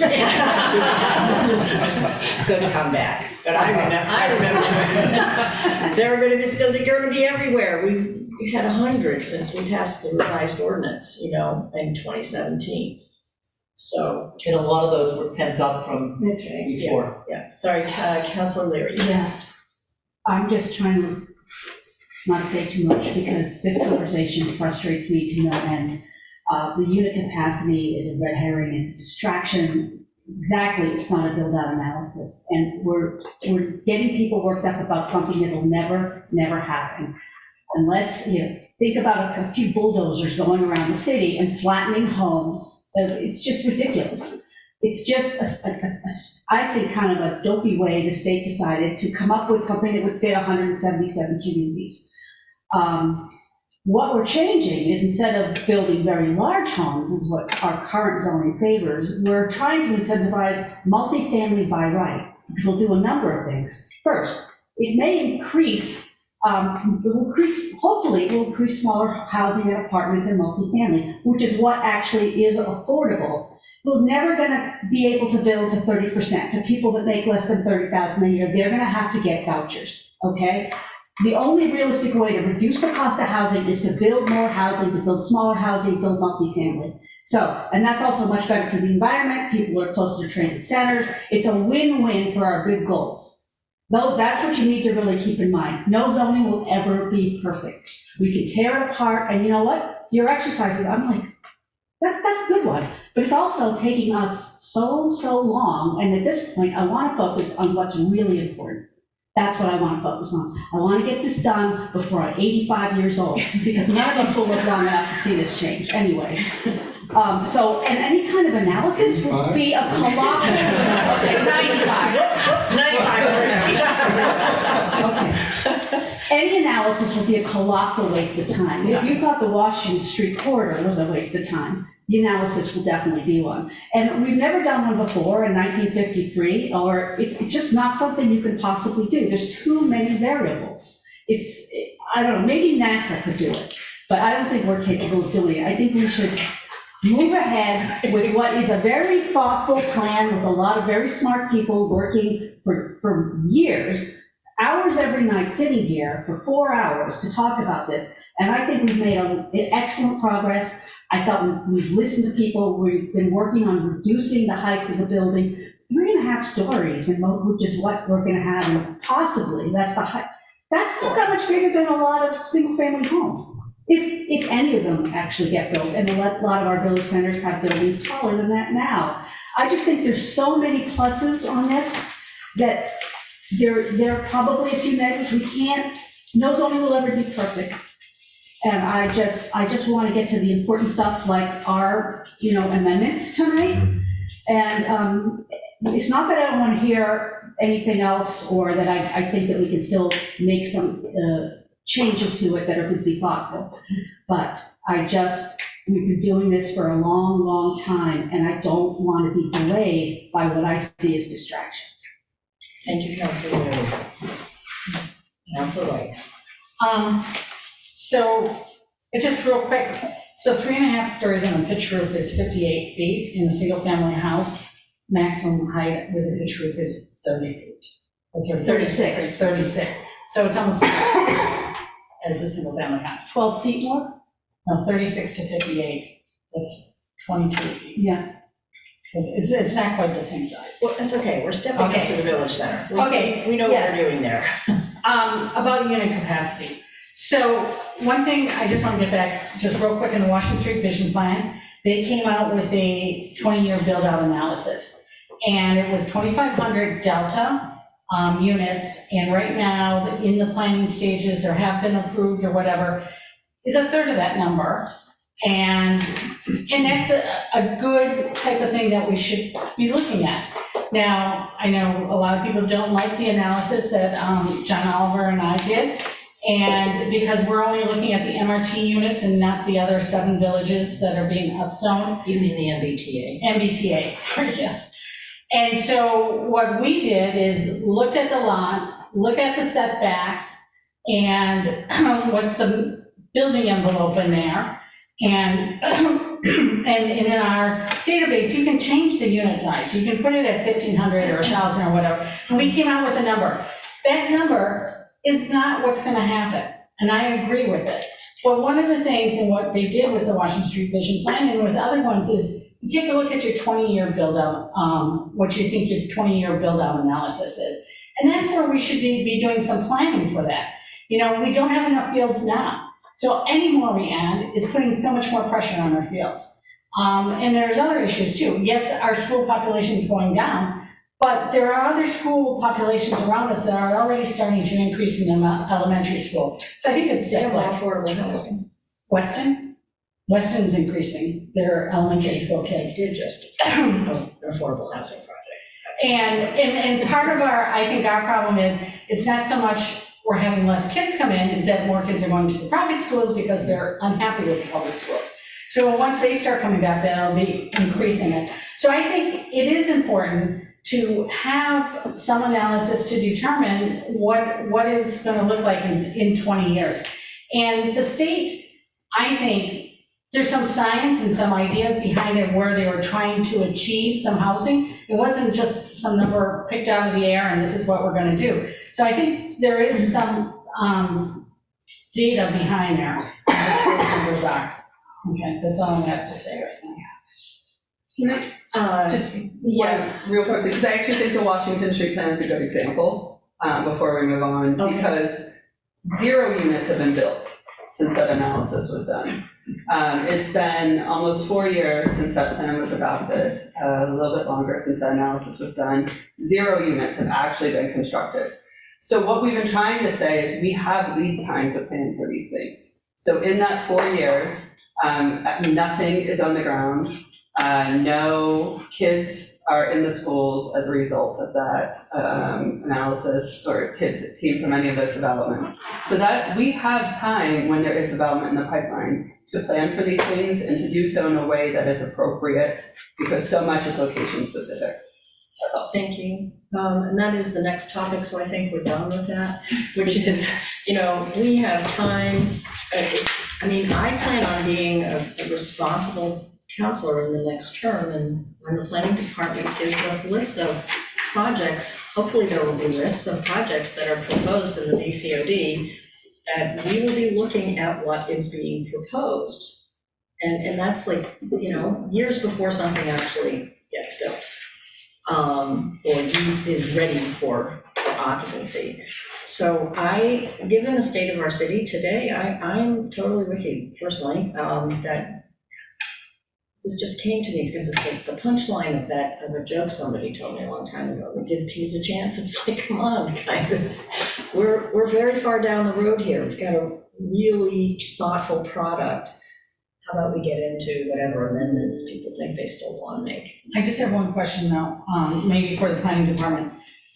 Okay. Yeah. So we've identified more lots that are being upzoned, and we also identified a bunch of over 50 lots, which are right now residential lots, which they're going to be losing some of their property rights because they're being upzoned to VC.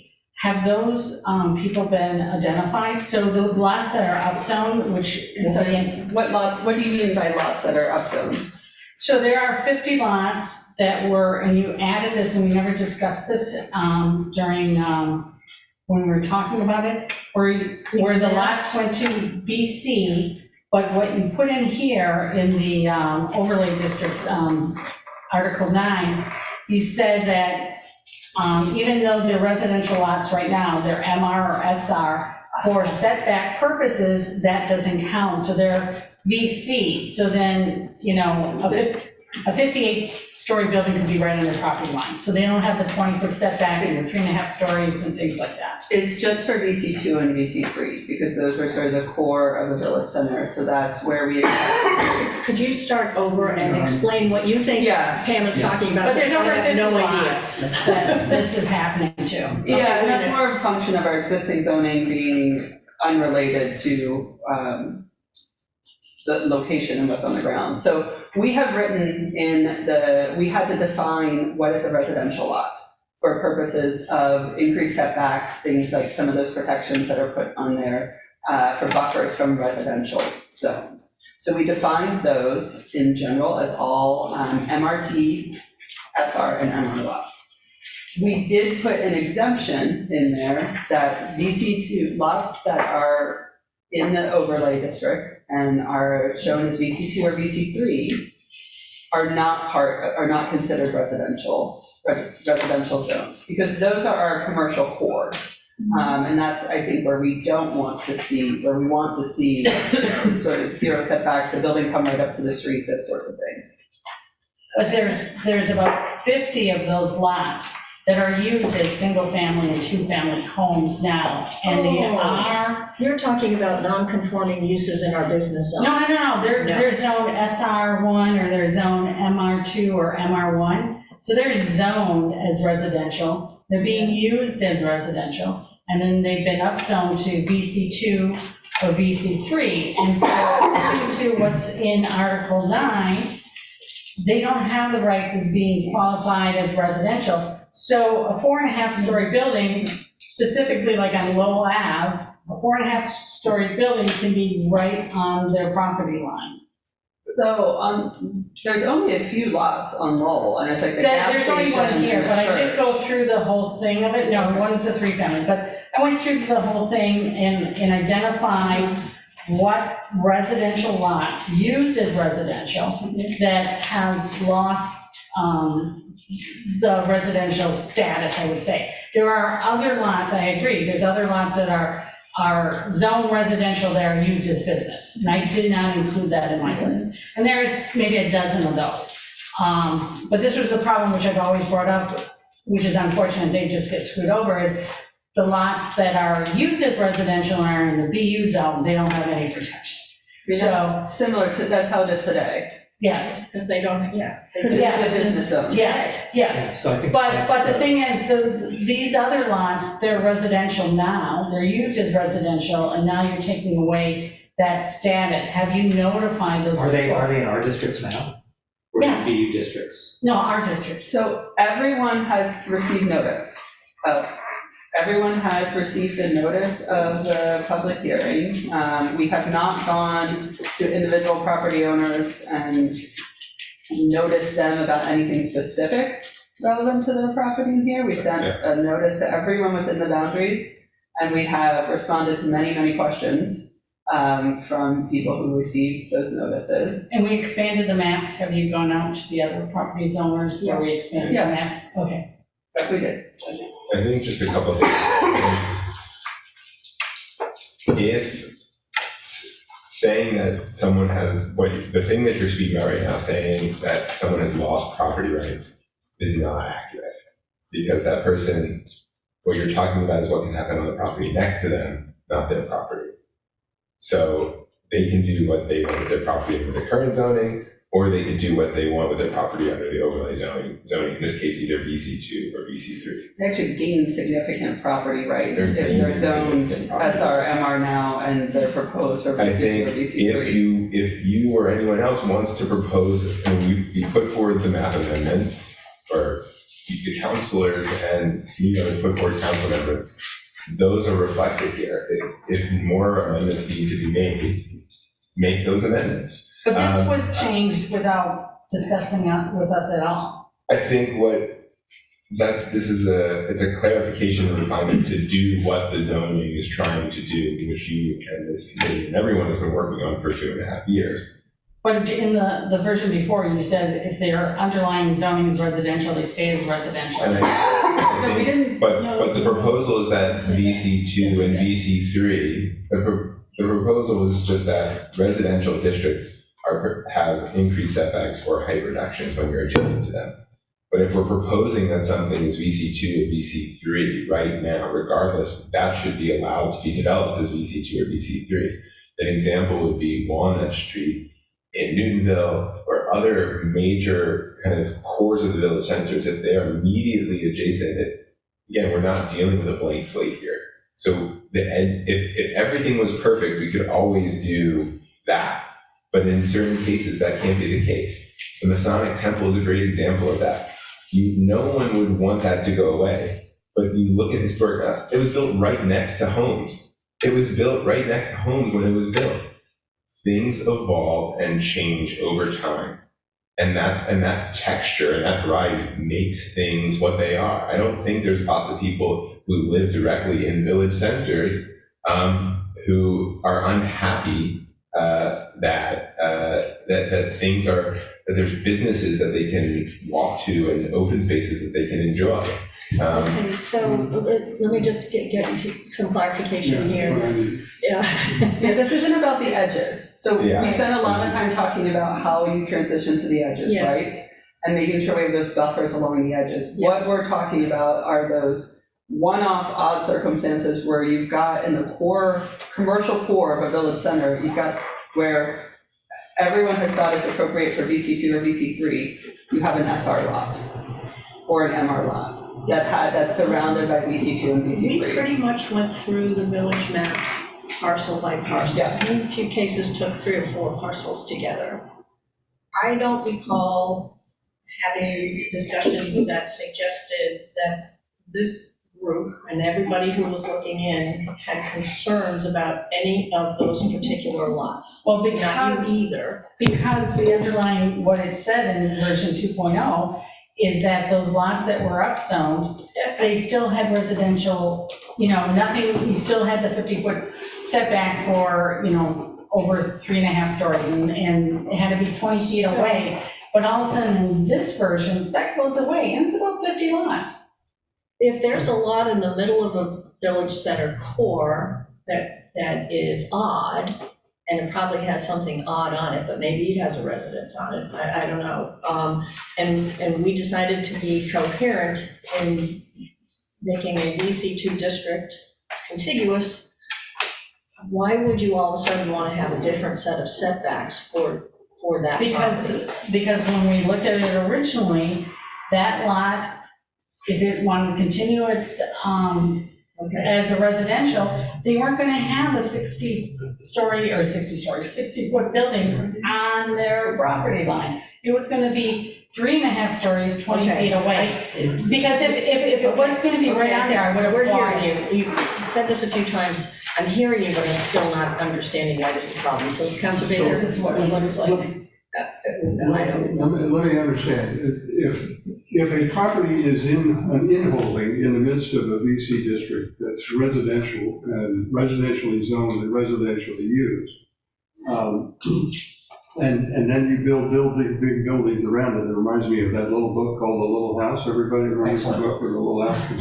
Yes. I like the end result better than the beginning. Yeah, but the question that I'm hearing is I'm a little confused. If those parcels really should stay residential and be non-conforming residential uses under this mechanism, you would have potentially an inholding that you say is not going to be developed as V. Now, we could say we want to have consistency and we want VC2 or VC3 uniformly across, we don't want a donut hole, right? But that seems to me one question. The other question, though, I'm hearing from Councilor Wright is maybe something slightly different, which is that these properties, if they wish to remain the way they are, they would be zone VC2 or VC3, but because the parcels next to them will more likely get developed, they will have an unfavorable, the next door parcel will have an impact on the property retained. So I guess the question for me is, do we create an inholding, and that's one option, but even if we did create an inholding of saying that VC2 didn't apply in that spot, would we want to have a buffer around them for the parcels that surround them so that they would not be overshadowed by the surrounding structure? That seems to be two different policy choices. And Councilor Wright, I think, is raising those questions, but I'd like to know if that's an accurate That's a statement of the clearer problem. description than I've heard so far. Go ahead. I think it's worth Councilor Wright meeting with the planning staff to see how big of a problem this actually is. I think we're making a few exceptions into a major wrinkle in the zoning code. I would say, if you were gonna ask me personally, that we're upzoning those parcels. It means those parcels are worth more than they're worth today. So there isn't a legal issue with this. And I would think that it would be good for the village centers and those people were incentivized maybe to have their parcels redeveloped so that the village centers had more consistency in a very small run of the VC2s, the VC3s that we're proposing in the map. I mean, if you look at any of the village centers and what we're proposing, VC2, VC3, and then where we're requiring active uses, we were very careful not to make that too extensive. We made those decisions with an eye on making sure that the centers were fairly consistent, but they didn't extend too far. And so I would say, this is a personal choice, I would like the zoning to convince those building owners to maybe make other decisions so that it could be more intact 50 years from now when more of the build out happens. So as I hear you, you would prefer a non-donut hole model. Exactly. Okay, that's one policy choice. But even if you didn't have a donut hole model, would you also want to have a setback protection for those who elected not to play, even though they are getting upzoned? That's the second question. I think that one decision would be, it's mostly about the side yard setback requirement and how that works about whether you are allowed a zero lot line, which at one point in the many, many drafts of this was only allowed if the abutting property had a zero lot line, either for historical reasons or existing reasons. So that's a decision about, I think, the side lot line, whether you can have a zero lot line. Well, but I think that's a policy choice that I think Councilor Wright is raising is, right now, there is no effective setback. You know, now, you may say that's another incentive to go to redevelopment, because if you don't, you may have a tall building right next to you, okay? I mean, we can make that policy choice. But I think that what she's raising is that a choice that we have considered and decided to make? Or do we want to make some modifications in order to preserve those 60 parcels for the current uses they have? I think it's worth looking, I think it's worth identifying those parcels in question on a map to see where they are. I suspect most of those are at the MRT. Well, that might happen offline and maybe. Which already has setbacks that would make those projects compatible. Okay, but I guess we may not be able to solve that this evening, but I think the question is a reasonable one. A, do you want a uniform zone where you have some existing MR or single-family residential property, you know, a uniform VC zone? And second, even if you do, for those units or those particular properties, you want to have some special setback requirement that might be. You have to take the property rights away from the property owner who exercised, in other words, you're causing that property owner to make a decision about the value of their property. Because if you require the property owners on other sides of an existing, you are de facto taking away their rights. Well, you're giving some, but you're giving less than you were otherwise. So this is very abstract. Is it possible to look at the 50 lots and see if we make That's what I'm a mistake? suggesting. Yeah, let's just do it. Like there's six, put it off to the side. There's, a handful. I don't think we can solve it tonight. No. But what I'm looking at is, okay, hold on, so just, hold on, please. So what we're agreeing is we're gonna table this item, and Councilor Wright, maybe Councilor Baker are going I'm to happy to delegate Councilor Wright. Okay. look at the map with planning, and show the lots that she believes are this, representative of this condition. And I think we need a clear explanation to the council if this is going to be raised as an issue and beyond now. If there's gonna be an amendment proposed, it's gotta be made very clear exactly what it is and exactly where the property rights land. I mean, I think the issue is, who's concerned about this? Well, you got a member of the committee concerned about it. I think the point, if I can suggest, is that to do this offline, we got another meeting and resolve that one at that point, if that's possible. I guess my only comment would be that it's already Yeah. 8:51 and we haven't even gotten off the memo yet, so I'm Yep. wondering. Yep, I'm done with the And I memo have to leave personally. at 9:15 tonight, so any, You're leaving at 9:15 tonight? Okay. I'm not sure if there are other questions for you, but what I had said I would do first, because I heard from my friends from Ward 1 specifically about what they would like to amend, that we entertain your amendments, and so I'm going to start with Councilor Leary. So before you do, I asked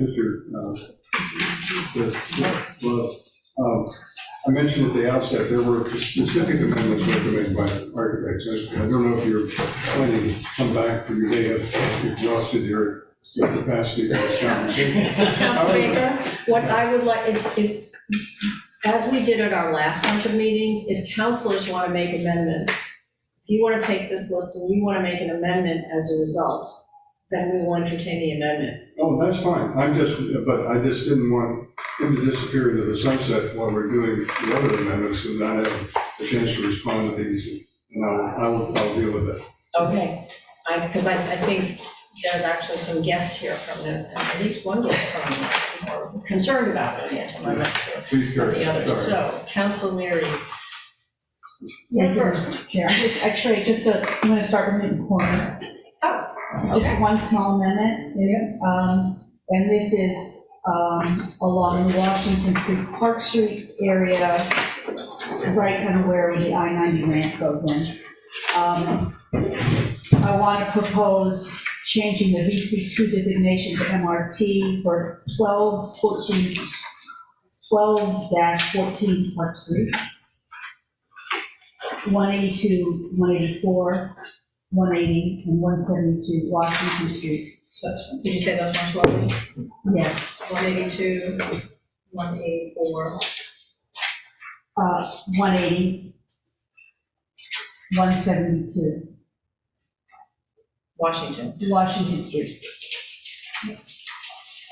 And you want to change all of these addresses from VC2, did you say? To MRT. To MRT. They're all, it's 4 parcels. It's 4 parcels. They're all residential. They're mostly 2-family. There's some, one of them is for. Yeah. A lot of them are Victorian, grand Victorian homes. They're in business districts currently? I think they're MR. Yeah, they're MR. They're MR currently. So why were we looking at these as VC2 previously? I think we did this is an area where we changed quite a bit, actually. Yeah, we did. Yeah, and it just seemed that didn't really fit our VC2 I don't see, stores going in there or. The rest of the block still stay VC2? Toward Park Street. So these, Along Park Street, it would stay VC2. I think you have apartment buildings and sixplexes here, and then you have some 2 and 3 family homes. So I think the thought being, you have a mix.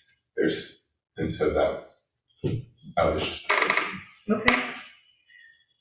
They're all like Victorian homes, big Victorians, that some of them have been split up into multifamily, but some are 2. Exactly what we want to do. Yeah, but they don't, need the VC2. Yeah, MRT would fit there better, I think. I don't see it as commercial spaces. So what street is that? That's Washington. That's still Washington Street? Extended, yeah. Extension, that's where it's, The Washington Street extension? yeah, they made it one way many years ago. Okay. So there's a motion on the table. Does anyone want something else to say? Just that. Thank you, Councilor Greenberg. So all those in favor of moving 12 to 14 Park Street and 182, 184, 180, and 172 Washington Street from VC2 to MRT, please say aye. Aye. Apparently we missed that block. Any opposed? Any abstentions? Okay. Unanimous. Okay. Thank you. And then I'd like to go to Nantucket. I'd like to change the zone, the VC3 zoning on Watertown Street, which is west of Adams Street, back down to VC2. Okay, anybody else want to say anything? Counselor Greenberg? I support that change. All right, thank you. Where is it? Counselor Wright? I would like to actually take out Nonantum and the other 7 All right, we villages. have a different motion on the table, Okay. so we're going to do this one at a time, and I am going to go to the Ward 1 councilors first. Okay, that's fine. Okay? So, all those, we have a motion Well, to, wait, can we just see what it is? I think I'm- yeah, right there, There it is. all that red. At our last meeting, Yeah. Counselor Leary Yeah. proposed going up from VC2 to VC3 on that particular block with the rationale that it was abutting the manufacturing district and so forth. And so there's been discussion since that time, and the first amendment is proposing to reduce it back down to VC2. Councilor Greenberg? President Albright asked what's there currently. There is a Jeep dealership. Yeah. An auto repair Jeep shop. dealership. Oh, sorry.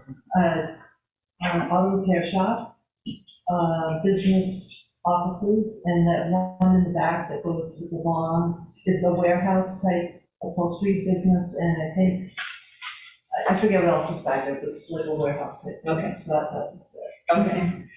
Okay, so motion on the table to reduce from VC3 to VC2, these 4 parcels. All those in favor, please say aye. Aye. Any opposed, abstentions, unanimous. Okay. Counselor Leary, you're up again. Oh, no, I'm sorry, Counselor Greenberg is next. Yeah, those are my You're done, amendments. you're done, okay. So I have 3 amendments. The first one is, all properties currently slated for VC2 east of Adams Street along the north and south sides of Watertown Street shall retain their current zone and be removed from the VCOD proposal. Should I do them one by one, or? I think so, yes. Okay. So, there we go, we can see it now. So you can see where Adams Street is. And there's quite a few properties to the east of Adams Street that are VC2. And as we discussed last time, these are generally 1- and 2-story buildings, correct? Yeah. They generally have retail on the first floor, correct? I think there's one auto shop somewhere. There is, Yeah, it's Eastern Advanced Auto. Okay. Near Cook Street. Anything else you want to remind us of? Where's the hardware store, just so I can get it? It's on the Where the north arrow side, right is. there. And that, see that That's block one there where the arrow is? Okay. That's the hardware store. Go down the other end, and I believe it's Antoine's Bakery. The other end of the On the retail corner of strip. Dalby. Yeah, it's right on the corner of Dalby. Right. Okay, we all oriented? Counselor Albright. So that's really the heart of Nonantum Village, right? That's where all the commercial stuff, what we just changed back to VC2 is not, you don't go shopping there. Go shopping over here, so it feels like that's the heart of Nonantum. so I've spent the last few weeks talking to the business owners of those shops and to the residents of Normanton, and there's a real fear that they'll be displaced when the zoning takes over. And it's already a very vibrant village. There's no empty storefronts in the village at all. It's already very dense. And I just want to put forth this proposal because the constituents have asked me to. And the business owners have talked to me and asked me to do this. And I tend to agree that we want to preserve our successful businesses in Normanton. So that's my reasoning. Okay. So what's the scope of the area covered by your motion? I just need to understand. So from Adams Street This way. to all the way toward Faxon. So all the way east, and the entirety of it from Adams And Street anything to the that's right. blue to the right of Adams Street. And would remain with its current zoning. Right, so the current zoning is business. It gets 2 stories by right. No housing is allowed above. And the MRTs behind it would stay MRT. Yes, that was my good one. All the MRTs would stay MRT. Oh, okay. Yeah, I'm so just- sorry. That's okay, no, that's all right. I didn't know that it was all in this area, so. Yeah, put it in context, no, I think. Yeah, go ahead with the MRT, but we'll vote them separately. Okay. And then, so all the green areas would stay MRT. And then I'm also proposing, since I'm getting rid of the VC2s, adding more MRT in that area between Bridge Street, Chandler, and Adams Street. That's currently yellow. We'll take that up as a separate item. Yeah. So the MRT that is shown remains, and Councilor Greenberg wants to propose some additional MRT. I don't know what happened. I'm just reading. Okay. Does anybody else want to speak on this item? Ward 1?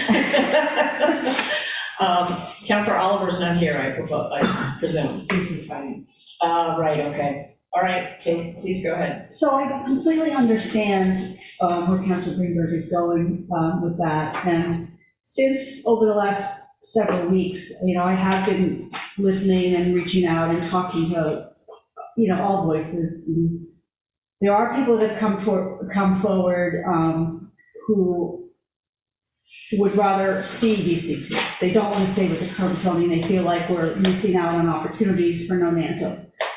And again, we're talking about, incremental change here as well. And some of the property owners also have come up with, but I think you've got at least a couple letters as well about that. And I had given a lot of thought to doing some spot zoning in Nonanto. But there are, but I ultimately figured it just couldn't work that way. And that for me, the pros really outweigh the cons. So I would not support the motion. Because I do think that to do that to Nonantum, I think would be unfair to everybody. And again, we're not looking at change that would be immediate. Many of the owners of the buildings also love their tenants and they don't want them to go away. It is a successful village. So we're looking at up to 3.5 stories max, which we already have some of those buildings there. So, I think we've worked so long and hard and thoughtfully on our village center zoning, that even though we have heard from some voices about they don't want any change, I just think change always happens, and we just have to decide how we're going to adapt and how we're going to shape it. And I would rather be proactive with that. So I'm going to stick with the VC2 zoning for all our villages. Thank you. Anybody else? So let me just be clear, we have a division between the word and the Medlock. I don't agree with everybody all the time. No, I'm not asking you to, I just want to understand, it's an unusual situation. Yes. So we have heard from 2 property owners who are from Nonanto. And I don't know if everyone saw both letters, I reread them today. One, basically, both of whom I believe are from Nonantum. I could be wrong about that, but they have property in Nonantum, and they care about Nonantum, and that has been expressed in their letters. I was at the meeting where I heard the real fear from residents, a little bit from businesses, but not much from businesses. I see. That there's a fear of displacement. One of the letters specifically talked about, of course, we're going to take care of our, businesses. There was an affinity there. There was a history there. But that both of those letters basically didn't want to take property rights away that are given in this proposal, and that will help the future of this community. So I'm not gonna support your motion either, Counselor Greenberg. I know it's given with a great sense of care about members of the community, but I think it would be detrimental to Nonantum, and it would be not a good precedent for what the rest of what we're trying to do to give these opportunities to all of our villages across the city. I do have to say that I think the outreach to the local business owners could have been done better. I think the fears and the misinformation that was out there could have been addressed sooner before it all came to a head. Unfortunately, that didn't happen, and I think right now I'm just trying to backpedal and try to make me feel better about the situation. Okay, hold on, so Counselor Wright, then Albright, then Baker. So one of the letters that we received today was, he owns some property and he's a developer. We also received, I think from Fran, a letter that was signed by many, many business owners that said, please don't upzone along the street. And so I think that, I don't know how many was on that list that signed, maybe 20 compared to the 2 letters that we recently received. So I will support, not upzoning right along Watertown Street.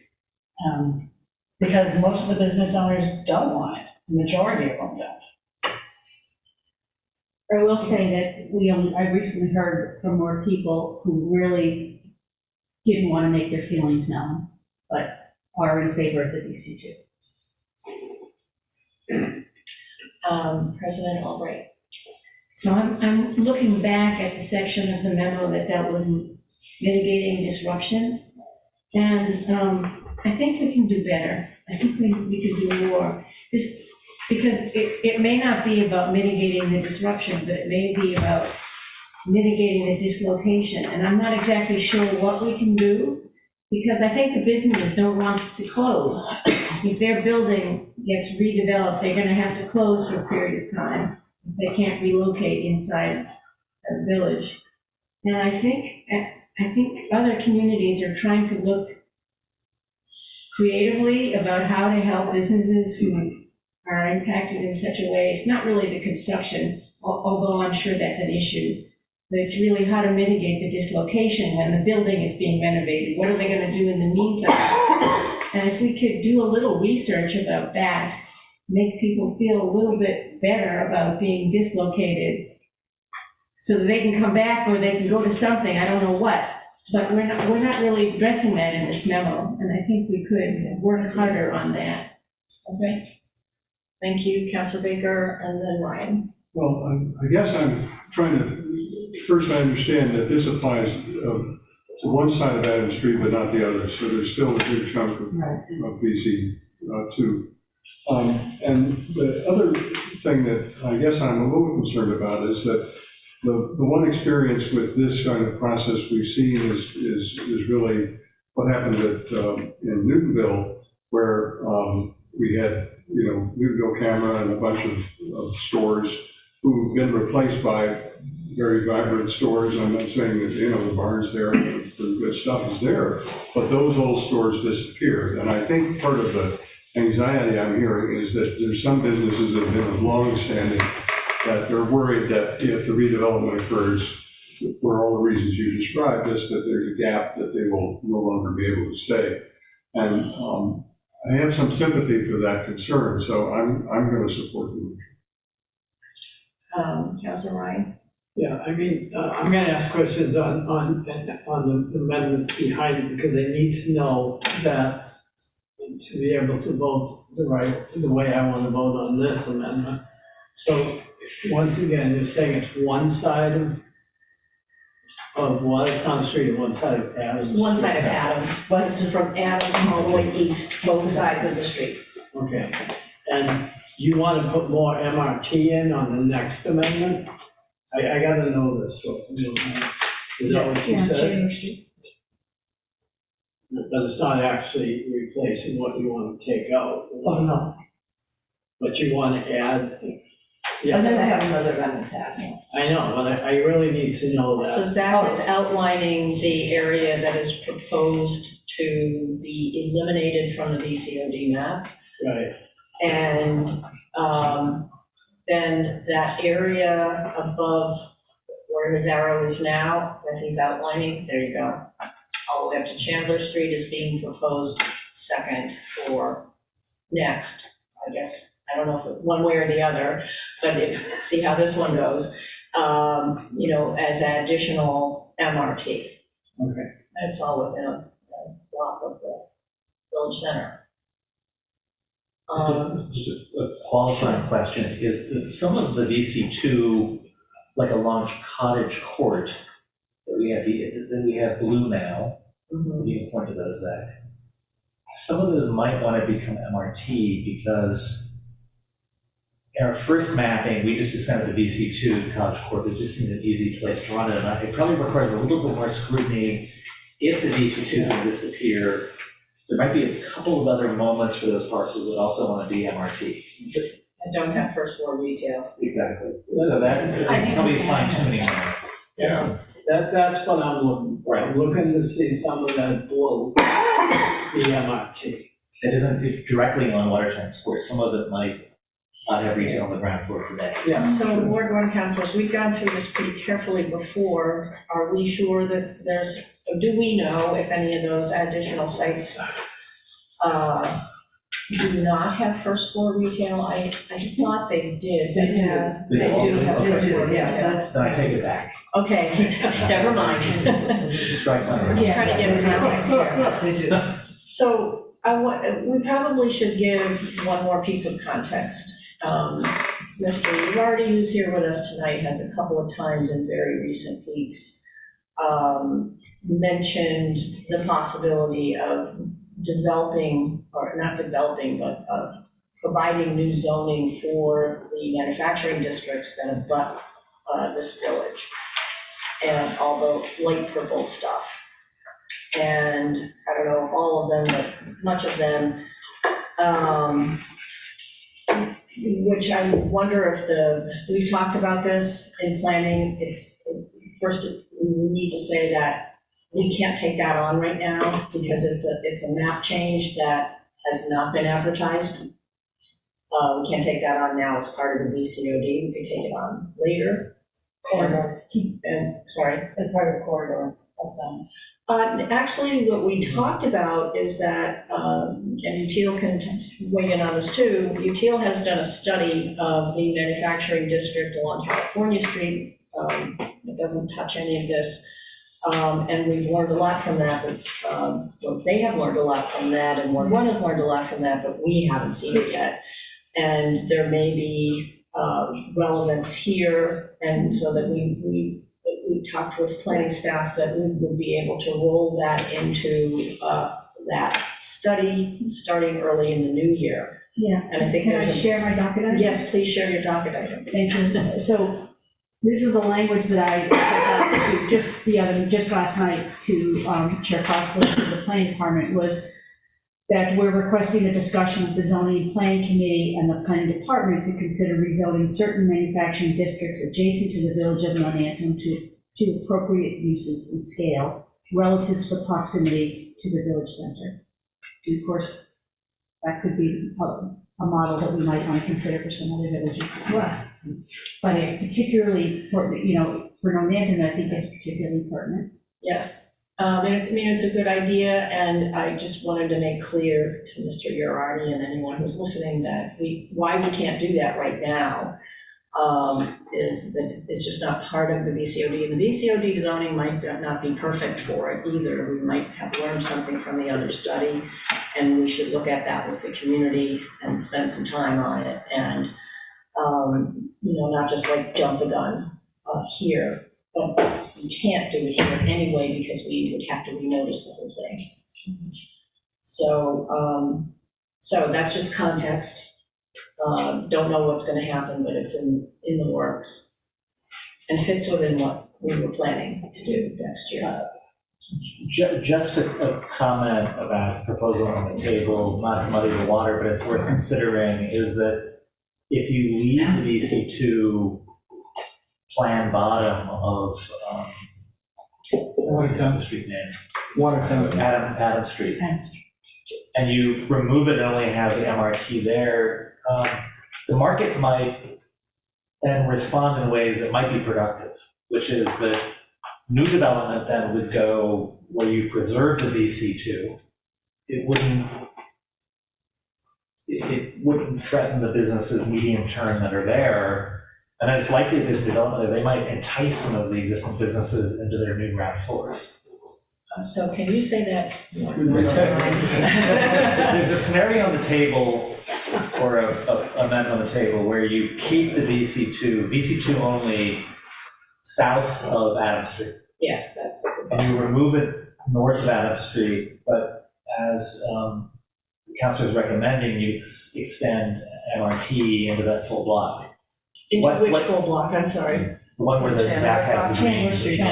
Up to Oh, okay, all right, yep. What that means is that it's likely then the market, if they were interested in building in Manhattan, would build, of course, where the VC2 is, and that might have a long-range advantage because they might then want to attract some of the existing successful businesses into the ground floor of their new development to make those more marketable projects. And that might be a nice mid-tier evolution. I'm just thinking about ways to consider preserving all the VC2 or considering it only south of Adam Street. I mean, it's not that I'm recommending that, I'm just pointing out that that would have an impact on how the market would behave. Does that make sense? No. Okay, I won't say it again. Yes, no, it makes sense to me. No, Zach? what I think is that the sites that are on Watertown Street, west of Adams, have a higher development potential given their existing uses. I think what it tends to say, those new buildings that go up might want to say to the existing properties that are east of Adams Street along Watertown, says, hey, we might want you to locate it in some of this new space, and maybe some of these businesses may, take advantage of new, somewhat larger space. I think that the issue is that if that does happen, you would want those existing properties that now have a business and funds or whatever that move from another spot slightly down the road to have the ability to attract also new businesses. And if we don't allow them to be VC2, then there's going to be unnecessary onerous parking requirements. There's going to be all the things that are wrong with the current zoning. So I think it just goes without saying that the planning department recommendation is to keep the proposal as is for a whole host of different reasons. But I think the natural development progression may be the case that Tim's saying, just because of what exists there right now. Council Baker. As I'm hearing that might argue that we go ahead and adopt this amendment, but then if there's a development envy outcome that occurs on the area that we just take out, they could always come back and ask to be brought into VC2, right? I mean, this is not. Yeah. But again, between 1922 and 1987, there were 6-story buildings allowed here already. That was taken away in 1987. Nothing happened. So I think we're talking about zoning that is in line with what historically has always been the case. No, I understand the argument. I'm just trying to understand the incentive system. There's an incentive system to relocate, but there may be an incentive system if that happens to come back and say, whoops, we changed our mind, we'd like to be. You can always ask for a rezoning. Yeah. You can always ask for a rezoning. So either way. But it's easier to go more intense than it is to go less intense under this current environment. Not historically, though. I know. In this city. I know historically, and I've been around back then. Okay, where are we, folks? So you need to do a vote. People should see this, What has been, Another petition another petition in support of VC2. in support of VC2? Okay, we have a petition on the table in support of VC2. Should I read it into the record? probably. How about that? I got 2 minutes copies. So Here, I got this one, okay. Oh, Holly this one. Okay, dear city councilor, As business and property owners in the village of Manhattan, we are in strong support of the city of Newton's recommendation for the Village Center 2 and our locations. We believe the vibrancy of our village will only be enhanced by allowing business and property owners to be zoned VC2 in order to have the potential to bring more people to our own village shops and restaurants. The present businesses will only be enriched with new customers. We have been well-established small businesses and property owners serving the Nonanton community for many years and feel we more than meet the city's guidelines to be designated VC2. We believe the entire Nonanton village should be VC2 in fairness to all business and property owners who have been well-established for many years. I'll take that to mean the entire village as currently designated. Is that fair? Okay. We, the undersigned, there are 11. This is a Rick late Sewell. argument, so I Aaron don't want to have to get a rules Conan, Umberto Petruzzi. I'm gonna butcher somebody's name, I'm so Why don't sorry. we just stipulate there are a number of people on the record? 4, 5, 6, 7, 8, 9, 10, 11. I do see Arthur Magnine, who I know, and Dana Rossi, who we have heard from. 11 names. Who are business and property owners in the village of Manhattan. Okay? Can we vote? Ward 1, are you ready? Yeah. Anybody, any other comments? We haven't heard any comments from online. No hands are up, Jacqueline? Okay. No one has a hand raised. Okay. All those in favor of eliminating this section of VC2 from Adams Street all the way east until it ends from the Village Center Overlay District map, please say aye. Aye.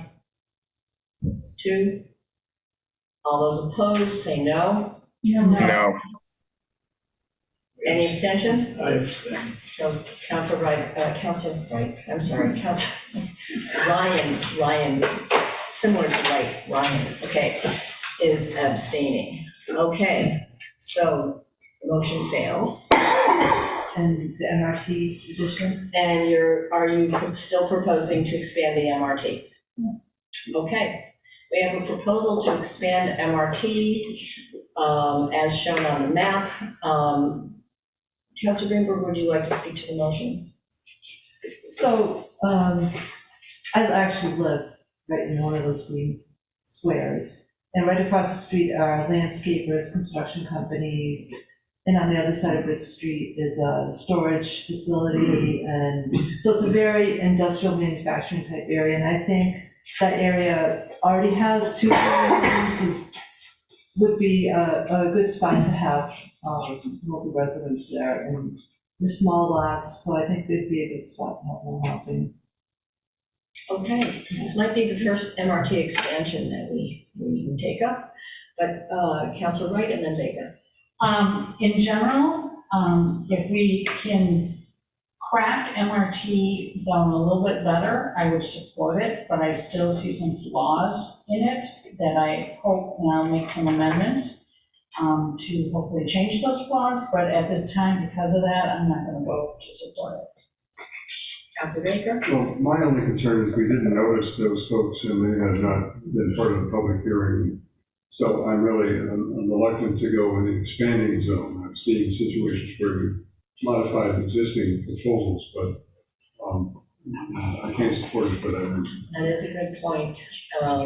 And I'll just ask Councilor Greenberg, have you spoken with we've been able to do that, speak to the residents of this area? Actually, I haven't.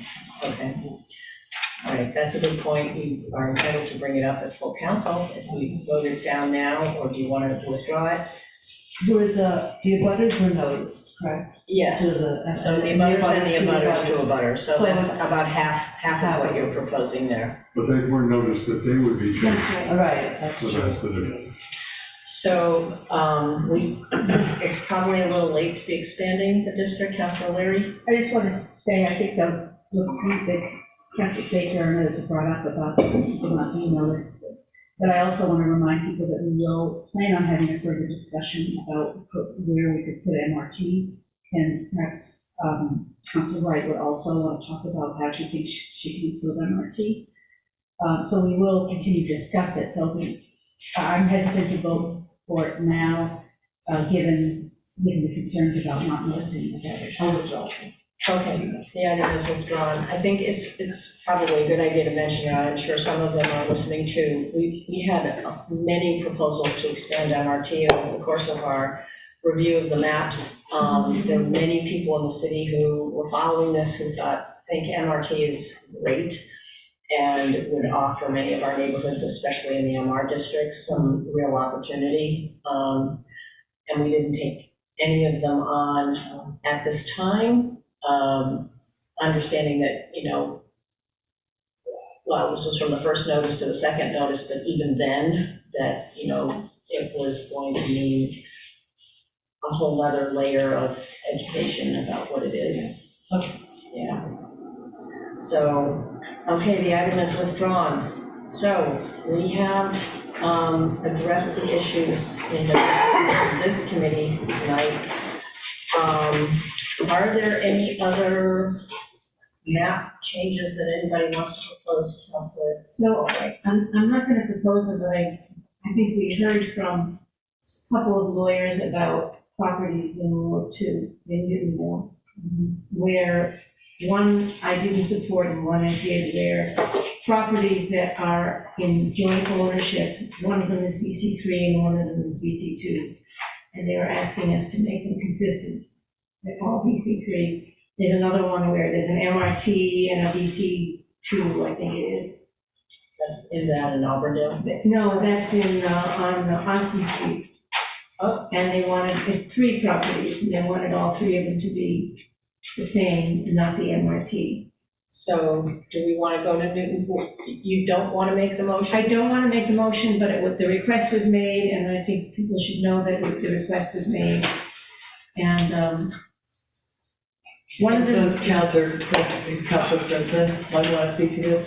Well, this is. This is No, it's. I spoke with the law department and the planning department about how the owners would deal with this, and they could ask for a rezone later, they could ask for lots of things later, and that it made no sense to make these switches now.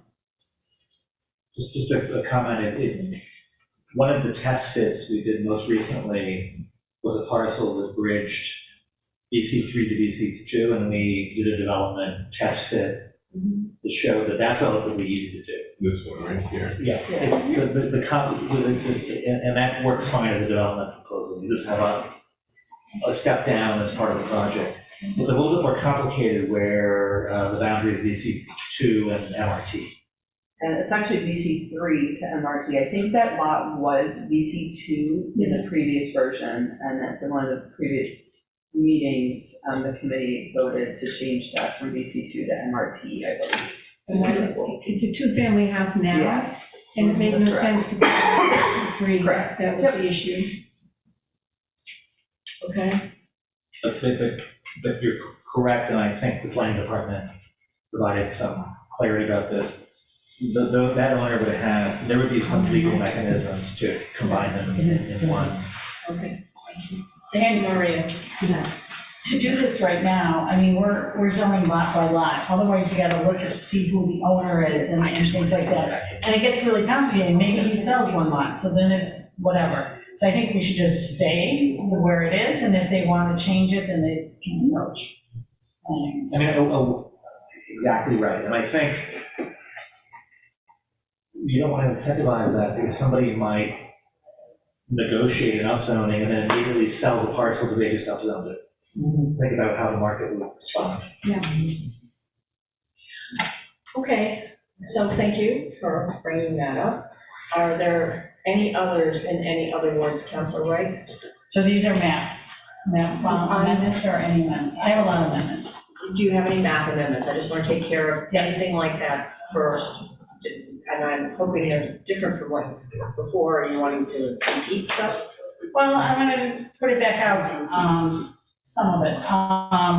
So I'd like to, right now, for our zoning purposes, is just zone for the MBTA communities.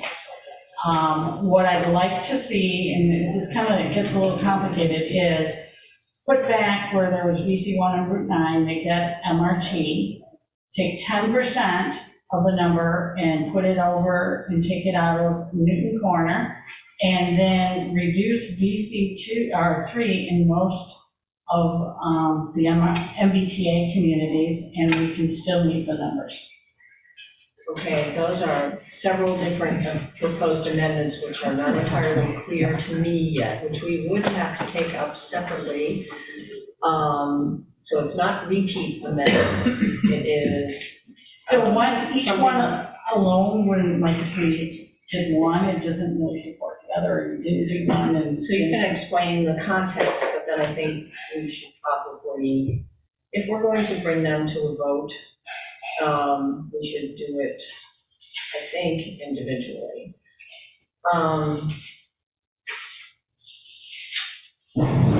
So your first comment, though, I didn't see as part of the context of this. I heard it as you saying you wanted to divide the vote so that we are only looking at the MBTA communities. Yes. Or. Yes, so then the other 7 villages would be off the table for the upzoning now. As we said, we can always change it later. And we're gonna pass something by the end of the year, and even though some people think that we've taken so much time, I still feel that it's being rushed, and I still have issues with it, so I'd like to just. So your first amendment. Yeah. Is to remove 7 villages from the map. Yeah. Because that's the only way. Yeah. We could deal with the MBTA communities alone.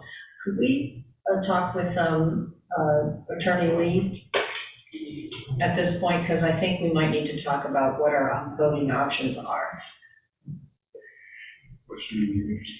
Okay, so that's your first proposal. Your first proposal is to eliminate 7 villages entirely from the Village Center Overlay District. Mm-hmm. Okay.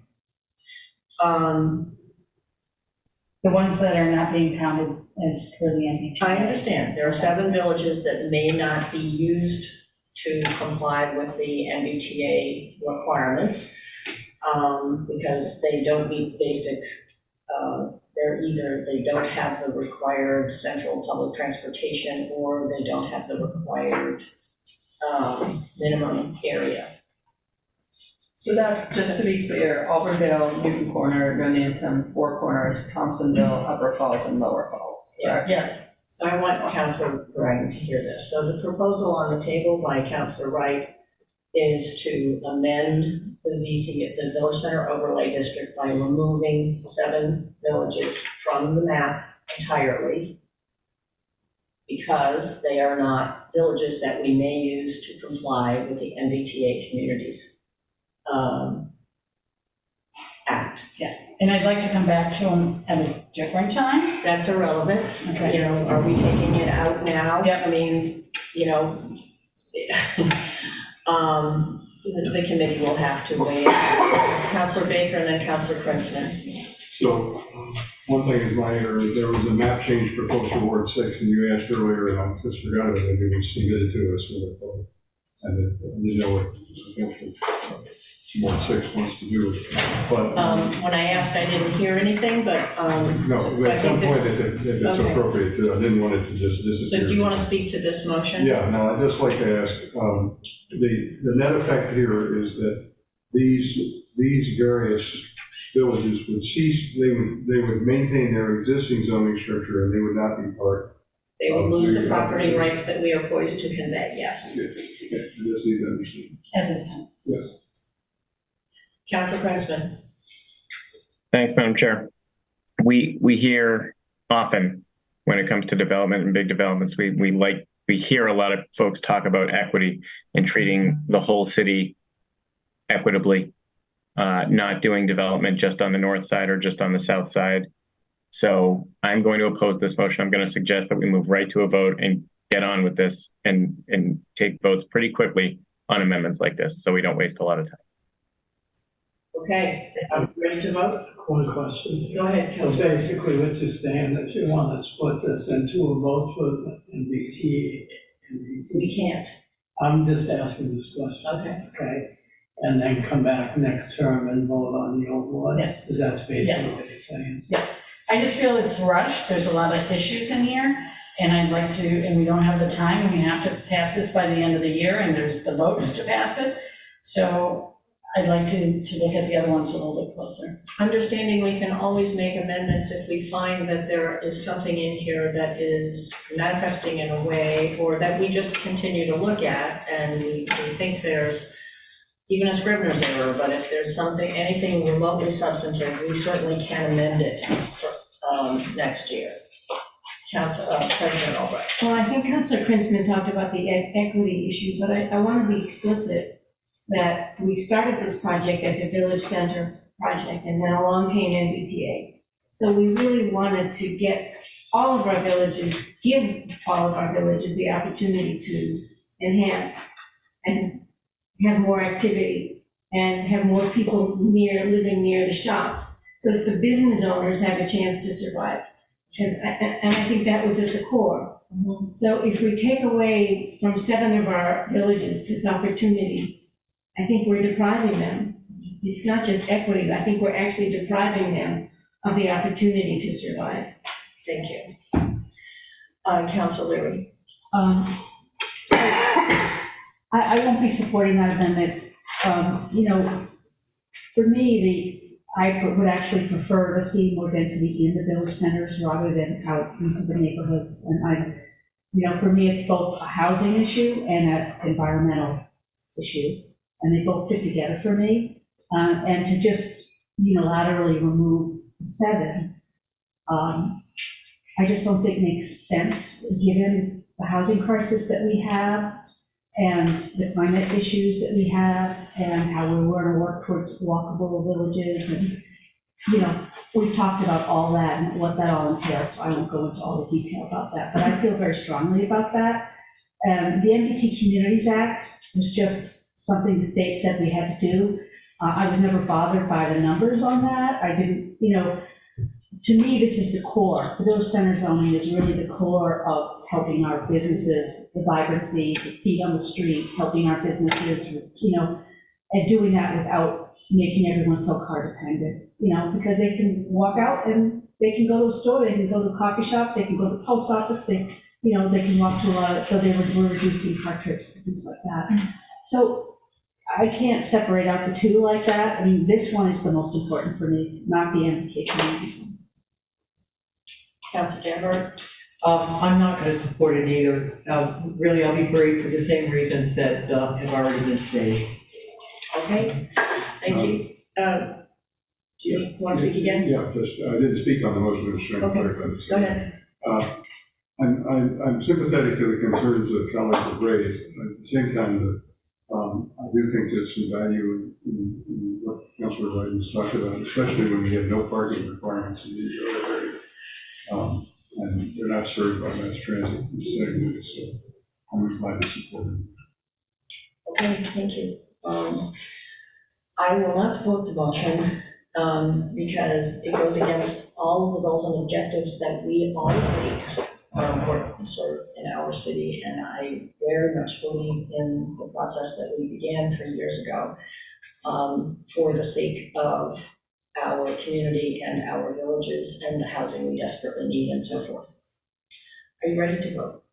Can I say one? Yes, please, go ahead. So, I've struggled with this, but I agree with what Councilor Krinsman said about the equity that has to play in this. I agree with a lot of what Councilor Leary said. One part I really agree with is I think we went too far outside of the village centers, which brings the numbers up quite a bit. And I know we can't really vote on it this way, but I would have rather seen most of the concentration in the village centers.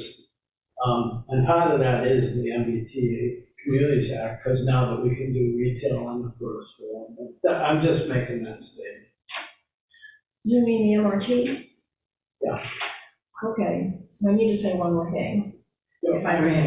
Yeah, right. You know, because to me, the MRT district is probably the most successful, or at least it's the most brilliant in my mind, zoning that has evolved from this. And having served on the Comprehensive Planning Advisory Committee, that was where the plan was adopted in 2007, something we kept hammering on is how important it was and it is to understand how the many boundaries we have from our many village centers out into the neighborhoods, where we have neighborhoods close in, require a sensitive transition. So we need housing to require that sensitive transition, and we've only gone outside of the village centers, mostly within a quarter mile and sometimes only within an eighth of a mile, less than 1,000 feet. So it's, we have much more potential in that realm.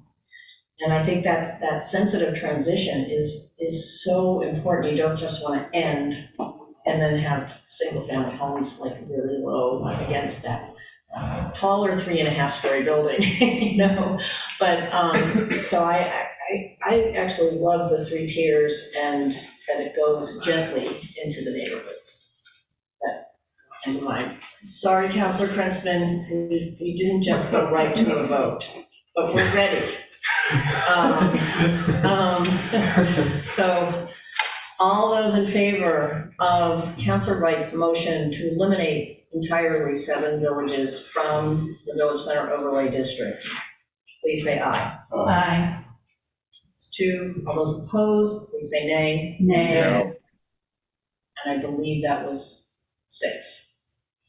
Okay, no abstentions, okay. Thank you. You have another amendment, Councilor Wright. Next, in order to meet the MBTA numbers of 8330, and what I'm hearing that many residents don't want to see VC3 everywhere in the village center, what I would like to recommend is returning where we had VC1 to MRT along Route 9. We are allowed 10% outside the transit area, and I did the analysis, and the most density is Newton Corner. Not the entire Newton Corner, but about 40 acres in Newton Corner, to add that in, and would help to replace the numbers that lowering the VC3.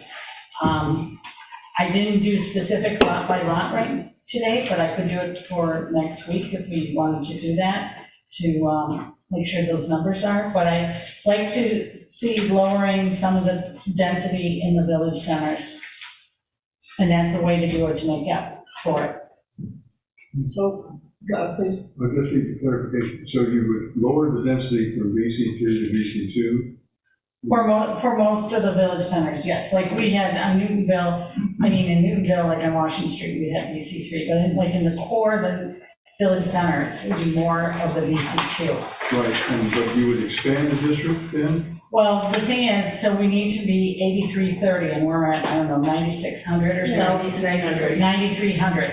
So what, in those calculations to increase, so we make sure we have enough in there, is add the VC1 that we took out, make it back to MRT, and then we're allowed. Add the VC1 back in? No, as MRT, but not as VC1. We did that already. No, we took it out completely. No, we took off the east wing. Yeah. Oh, the ends, we removed some of. We kept most of the west, It's just around the village. exactly opposite of what Councilor Ryan just asked us not to do. And then, that's on Route 9 then, okay? And then, to make up for it, we're allowed 10% of the area outside a half mile of transit.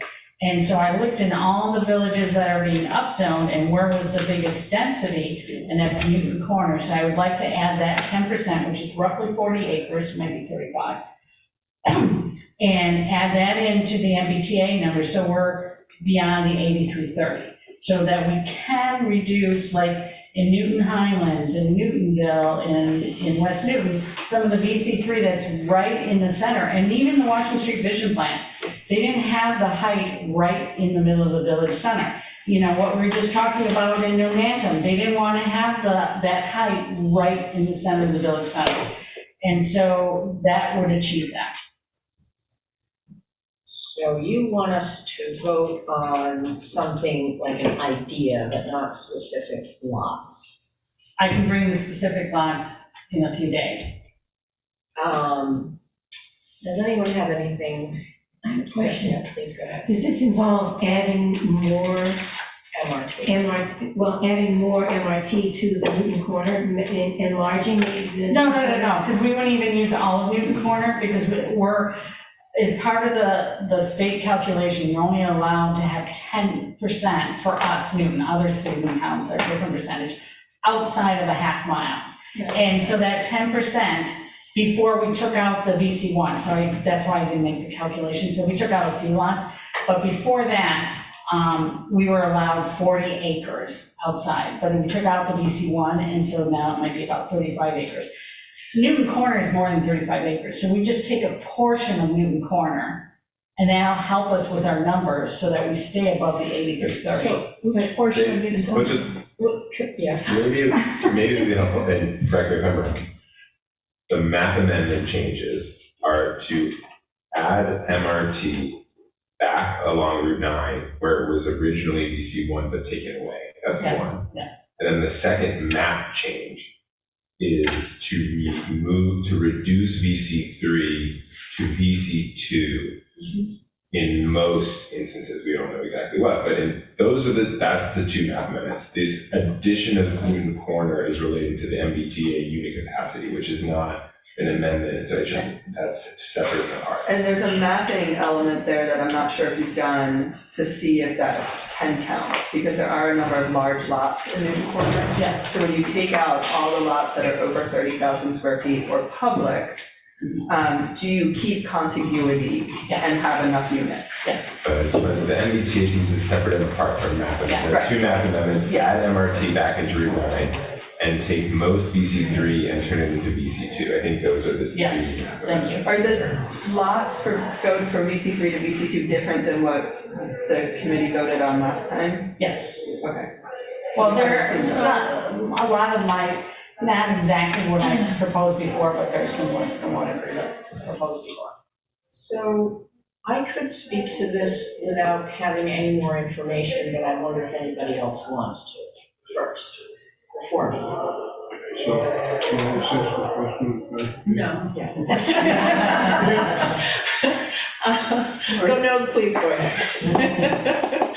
Now, when we took the VC1 and I was under the misapprehension, I guess, that we had converted all those units to MR. No.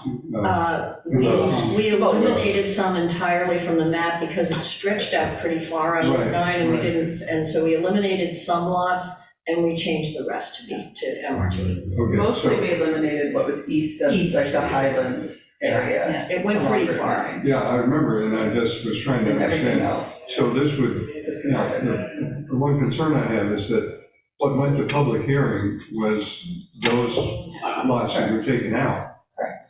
And while I'm generally sympathetic to Chancellor Wright's idea about, I'm a little nervous about adding something back that we have to the public hearing. Okay, I'll amend it, and so I won't change those, but I'd still like to do the other portion, like reducing VC3 in the central part of the village centers, and in order to make up the number, add in Newton Corner. But the Newton Corner would remain, wouldn't it? Oh, it'll be the same as it is now. Yeah. It's just to be able to use those numbers. Well, but, so to simplify what I'm hearing is, you're basically proposing that if we reduce all VC3s to VC2s. Most, Most, oh, okay, well, I guess I'm trying to understand the scope of the amendment, because if you make a map change, and if you said uniformly there will be no more VC3, we just have a VC2, and anything that's VC3 becomes VC2. I can understand that, but where would you retain the? So I would like that too, but then we wouldn't meet the numbers for the MBTA community I center. understand, I'm just trying to clarify what the motion. Well, I think our table is losing interest. Well, let's take a vote right now. Because it is a lot of work, which I would do to calculate it because the map has changed. I did the calculation before, but then we took things out, so that's why. So maybe you're proposing a straw vote of the concept. Yeah, and then if it goes I would like to have forward, President Albright back in the room for this. Is she? She went to get beverages. Drinks, you know. Okay. Do you want to take a 2-minute break? Let's take a 2-minute break. Okay. Stretch. Okay.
Working it out, maybe.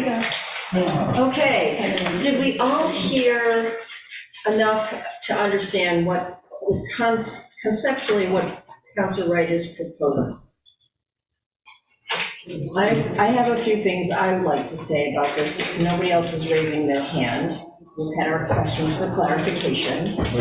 And to me, Councilor Wright, you're playing a numbers game, which from my understanding, the mythology of the using the MBTA communities compliance tool as a build-out analysis has been debunked, thank you. And, you know, I know that you are going out into the community and talking to people about these numbers, and they're scared of the numbers. When I talk to people in the community about the numbers, I try very hard, as simply as I can, to explain the difference between a compliance formula and a real build-out analysis, as we were just discussing it earlier. We've all had that discussion a number of times here, and I understand the politics of getting closer to that number, but it's not a real number. I mean, if the units are twice that size, you cut it in half from the get-go. We know parking is going to be built, so, and that also diminishes the numbers. The whole purpose of this is not so much the numbers, is what I'm hearing is people don't want VC3 in, some people. What I'm hearing, okay, yes, some people, but very few people. I mean, President Albright would like to see 8 stories in the Newton building. She knows it won't fly. I never said, well, you said a lot more than taller than what is being proposed now, a lot taller than VC3. Well, I liked option 2, I'll give you that. So the 6 stories. So, but most of the people I'm hearing from is in the core of the village centers, they don't want to see VC3. So I'm proposing, let's change it in VC2. I'm not saying don't do it, I'm saying VC2. Now, the other problem is we got to meet the MBTA Communities Act, so I made a solution there, and that's where the other part comes in. But the other point I was going to make is that I do think that MRT is a wonderful thing, I'm going to say it again, and I think eventually we should expand it, but that's not helping us to meet because I think we can expand it and still have walkable communities. You start using, you need to go outside of a quarter to a half mile from our village centers that have transit. And the degree to which we do makes the community less walkable, not more walkable. These other districts, if you use the 10% outside for the compliance formula, which I will say again, I don't think we should be designing this for the compliance formula. We should make sure, as we're designing it, it's doing the right thing for our villages, giving them the right opportunities, and can meet the compliance formula. That's where I'm at, and I think that's where we started. I don't want to start with something, you know, if the village center you're proposing isn't sufficiently transit accessible, which I believe are words that are in the regulatory framework. That if you're going outside of the half mile, that area needs to be transit accessible. You need to show that it can work. I didn't see that. I did, but never mind.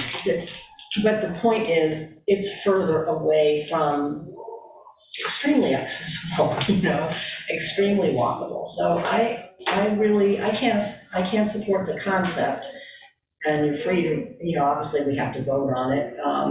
We'll vote on the amendment, but, you know, you can bring it up again at full council.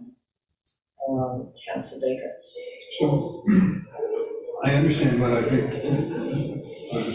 I understand what you're saying, but I think what Councilor Wright is saying is a somewhat different point, which is to say, she proposed earlier taking out 7 villages and just trying to comply with what the MBTA and that failed at committee. What I hear her offering as an alternative is say, we keep all the villages, but if we're going to keep all the villages, let's not do anything more dense than VC2. Now, if we do that, we don't want to imperil our compliance with the MBTA Communities Act. So the question is, do we have to do anything in response in order to make sure, even though that we've heard earlier this evening, that that is a formula for purposes of calculation, but not necessarily build out, right? But nonetheless, it's what we have to live with in order to assure the state that we're playing by their guidelines. So, so that's the caveat I heard her make, which is if we take VC2 and make it VC3 and make it VC2 throughout all of the village centers, does that imperil our circumstances? If not, I think she would leave everything alone, right? Is that a fair summary? Yes. So now, that's a conceptual piece we can't answer tonight because we don't know the impact on the MBTA compliance. But leave that MBTA aside, the policy choice that she's asking us to reflect upon one more time is, do we feel that VC3 is an appropriate zoning classification, or should we classify VC2 because it's a lower height mechanism for making these village changes that we think are desirable?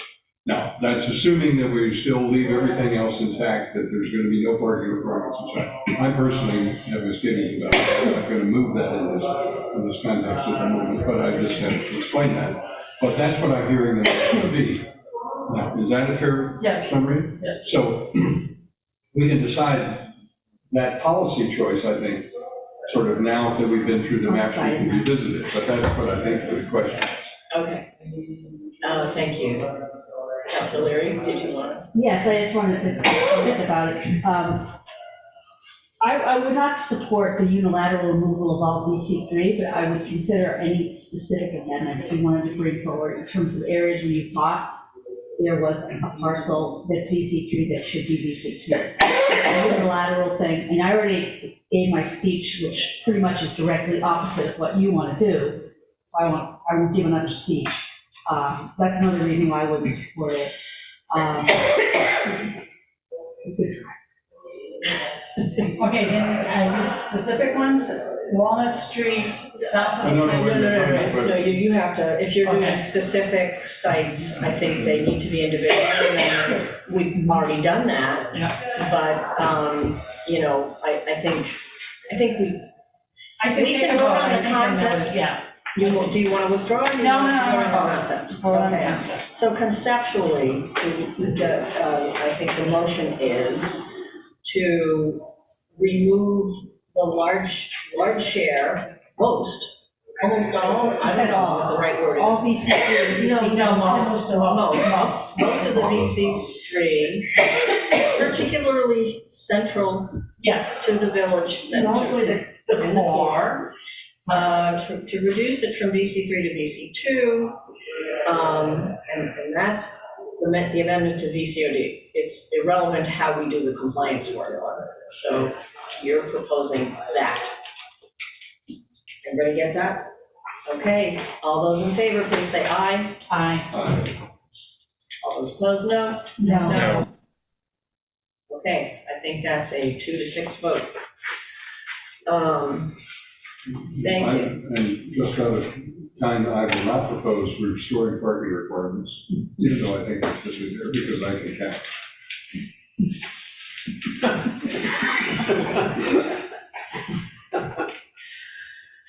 Can I just say that I think people need to understand that if we add back in parking requirements, we have to add in a lot more density. Yes. Because when we had 10,000 units, it came down to 6,900 when we added one parking space per unit. So just know that when you take away parking, when you add parking, you have to add density to get to the 8,300. Or add more area to be counted. All of the above. So that's it, I can count. No, when you bring it to the full council, make sure they understand that you're gonna have to add more density. We don't have to add more density, you just add what areas you count in the MBTA Communities Act, adding Newton Corner and type of thing. So it doesn't necessarily mean that you need to add more density. That's a lot more units that we lose. Okay, My I'm next one. Oh, okay, go ahead. Oh, I have like about 10, 12, but these are quick. They better be. Okay. Oh, and then I have other questions, and I want to go. I think your questions have to go directly to the planning department. No, because they don't answer me. Can you go to I- Friday's packet, so at least we could see it in advance? Yes, which, the questions? Yeah, so whatever the proposals are and questions. I understand you don't want to send it to us, just us, but could it be shared with the council? So so that can I share my we could- questions, because I know you said that they just have to go directly to them and can't be part of the Friday package. No, it could be part of the Friday packet, Okay. right? I mean, Could they- that's what we did with, Could they be included as the backup material on the report for this meeting as your questions are being referenced throughout this entire discussion? well, it would be not backup material, it would be as we did for Councilor Humphrey when he had a document, would be in, next to the agenda as his issue, as his statement. Okay. But if the questions are asked now, they can be recorded and put into the report. Do you have a simple list of questions? Oh, no, no, no, it's do like the this. amendment. Let's do the amendments. Okay. Okay, my next amendment is open space, and in MRT, we have 35% usable open space. I'm glad there's some, but presently in our zoning, usable open space is between 50 and 70%. So I'd like to increase this to 50%. And usable open space can be used for trees and grass and greenery, and we're talking about near the village center where we're proposing a lot more buildings, impervious surfaces on the village center. So I think it's really important to have that usable open space, so. Okay, we get the amendment. We voted on this. We did vote on this We already already. talked about this. We had a big discussion about it. I think I asked for more, I'd like 50%. Right, but we voted. Okay. We voted this already. It's the same, it's like the same thing. So we, There was no open space requirement in version 2. You proposed an amendment over the summer, and we ended up on 35%, or the committee ended up on 35%. Okay, I'll just bring it up then at full council. And the same then with lot frontage, I'd like to see that increased. So you're withdrawing these from the committee, you're gonna bring it up at full? Well, you're telling me to withdraw.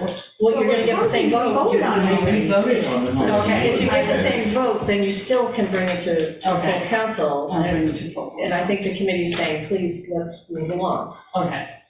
And in that chart on 9.2.5 on page 6, abutting residential or public use district, that chart is wrong, so that needs to be corrected. You should bring directly to the planning department to see if they are wrong or deliberate or Oh, whatever because it they is. said It's okay. Just please send whatever Yeah. is wrong, just saying it's wrong Okay. isn't super It's helpful. not helpful. No, okay. Yeah. Okay, and then we had some email exchanges, but I'd like to, I think we were gonna discuss this in committee, the definition of, public use district. Because on here, if you look in chapter 30, public use includes streets and highways and trains and things like that, and we're talking about 20 feet away from those. What we were originally discussing was more greenways and that. So we need to define it better, and I don't know, public use district, if we're having a different definition in the same document, we should call it something else. Well, we're referring to the public use zoning district, which is shown on the maps. So our official zoning map shows the parcels that are zoned public use. Okay. I'm gonna take a look at that. Okay, so now I'll get to some more amendments. I just want to, does anybody else have any other Yeah, amendments? I've got something that I want to take up from this. Okay. Whenever you get it. Councilor Wright, would you say a share of your amendments are repeats from what we did over the summer and up through? I wouldn't say repeats, there might be variations. And actually, so some of these I will go to planning. There is something here. Why don't you, while I'm looking through this, do you want to do yours? Well, there are a few but before we get to that, we talked about map changes, and I just feel I should acknowledge that we received a request specifically for some properties in Ward 6. I was gonna bring that up. And it's not my ward, and I felt that I should refer to the ward counselor on this. Happy to do that. Want to do that now? We don't need to do it now, I'll wait until. Okay, I found my other ones.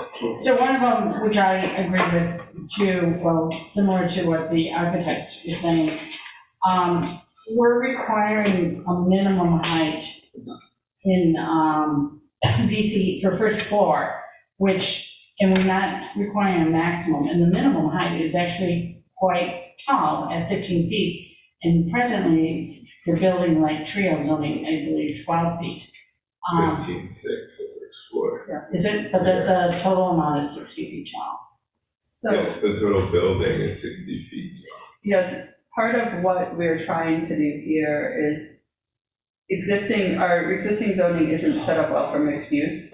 It is assuming 12 feet floor to floor for every single floor, and good ground floor commercial that's inviting and is going to be attractive to different types of uses needs a little more height. So existing buildings have sort of made that up in other ways from other floors, but we want good, strong ground floor commercial space in new development, particularly where we're requiring ground floor commercial. We don't want someone to do really low floor to floor that isn't a really inviting pedestrian-oriented space just to meet a requirement. We want to make sure that it's really viable. So it's to allow flexibility. Yeah. And the overall height, I think, we got at by assuming a maximum of 18 feet. We took out the maximum just to give some flexibility, but it's not like you have an unlimited building height. So what, for scale, to get a sense of scale, Zachary, you just said trio is 15 foot 6 inches floor to floor, where say On the Mita is. first floor, I think it might be higher where Mita is. Mita's very tall. I think it might be 16 or 17 feet high. Okay, I just wanted to get a sense of scale, and maybe we can check in on some of that, because a lot of people are saying, and I saw the memo as well from the other architects group, saying that, hey, 12 feet, 15 feet is plenty, and most things are 12 feet. And I think maybe in the old buildings, maybe, and sometimes are 12 feet. We're talking floor to floor, not floor to ceiling. Exactly. So you may have some spaces that the floor to ceiling is 12 or a little more, but then you do have to accommodate for the mechanical. Yeah. I have a bunch of, so you're not proposing to amend that? Not at this time. If the maximum would be about 18 then, okay. There's not a specific maximum, but that's how we got to the overall height. Which means that if you were to design a 15-foot floor to floor on the first floor, then your maximum height, again, the height maximum of the overall building is also meant for flexibility. So the odds of us seeing buildings that tall are also unlikely. I'm sorry, I just didn't understand it, because you went up, because the height limit will stop you anyway? Or you The saying- story limit will stop you, and you're not gonna build you're not gonna build taller stories just because it costs more money to build more height. So you're gonna build what you think you need for the type of use that's proposed. We gave when coming up with the maximum height, it was based on assuming that there were some commercial uses in the building, because those need a bit more height. We do want to allow for those and encourage those. Most residential and mixed-use projects are not gonna max out. No, I understand that. I guess the question was whether the commercial numbers, it's too high, but I'm hearing an argument that this is gonna be, people won't bill more than they actually need. You're paying Is that what I'm hearing? for that, and if you Okay. can't get significantly more money from the rent For the for those extra height. spaces, you're not gonna People aren't just. put all the An extra material. foot on a floor actually costs quite a lot Yeah. on a large Yeah, building, right? I can understand. Okay. I have a question, and I'll do a amendment if you're gonna get the answers. So on page 11 in section 5B, it says abutting buildings on separate lots may not be interconnected so as to be internally accessible from one to the other at or above grade level. So that means the garage an underground garage can be, Something fully below grade, correct, okay. not visible. Okay. I have, and then a couple more on here.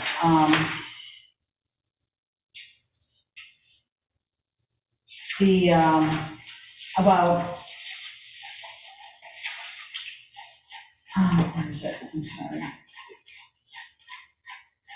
So under adaptive reuse, and so this is on page 16.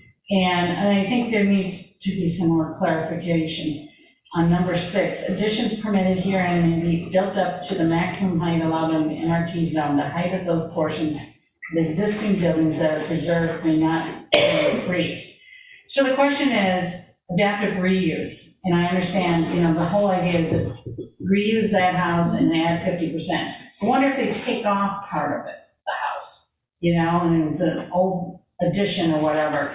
Is it 50% of the original house, so now they can do 70% or something like that? And how much of the original house do they have to keep? Are they just gonna do the facade and replace 90% of it? It's not, to me, it's not really clear here. Well, the additional piece has to be 20 feet back along the side and the rear. But, so that's where only the addition can be. There's nothing else there. So they have to keep the first 20 feet of the house? Yeah. Okay.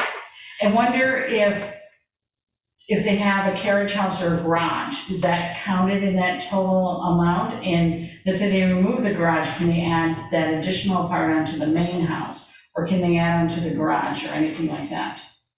Well, an accessory building would be governed by the rules on accessory buildings, I think, so they could submit separate and apart. I don't think, but you couldn't say, oh, we have an accessory building and I'm gonna tear it down and it was this big, so I'm gonna add that to my, no. Yeah. That can't be the case. The footprint of the existing house, so if that's not clear, we'll take another look at it and work with ISD as well to make sure that everyone's interpreting it correctly. And if it's not clear, we can refine that language.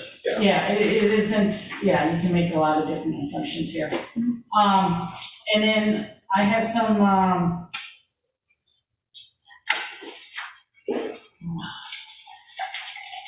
so the porches, I'll come back to that.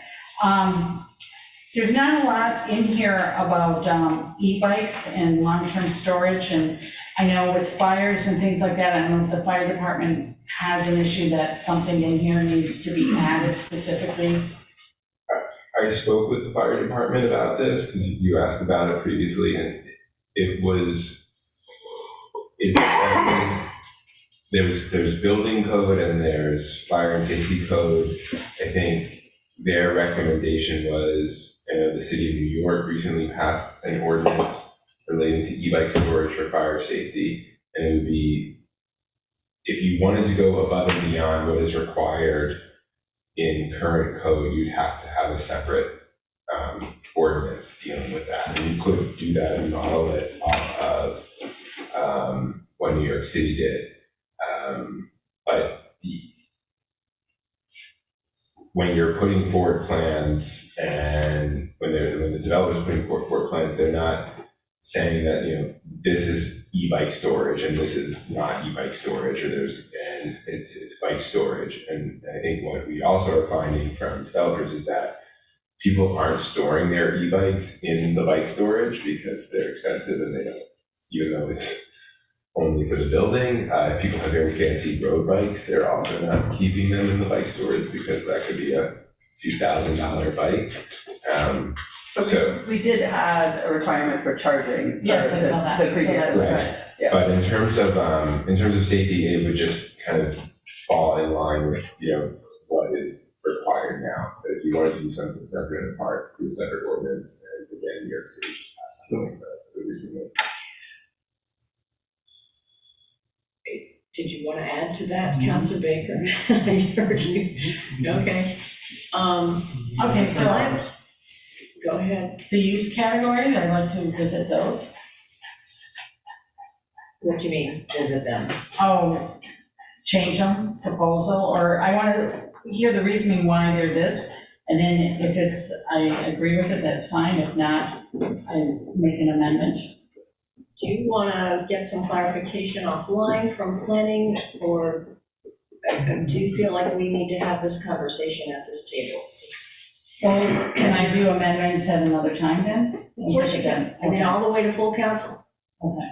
But, I think it seems like a lot of the things you have flagged in there, you have questions about, for one reason or another, that may need some edification or may benefit from some edification, so that you are clear as to whether or not you want to propose an amendment at all. Mhm. Sound right? Yep. Thank you. Councilor, so please make a date with planning department soon. Before you go, before we lose. Oh, thank you. Don't go away. Okay. I do have my Uber is coming though, so. No, but I just wanted to make sure I gave Mr. Love a copy. I sent it to them as well. Okay, all right. They have it. Then you can. Okay, I'll catch up with Uber you all. away. Thank you. Sorry for the late hour. The record shows you didn't use the parking space.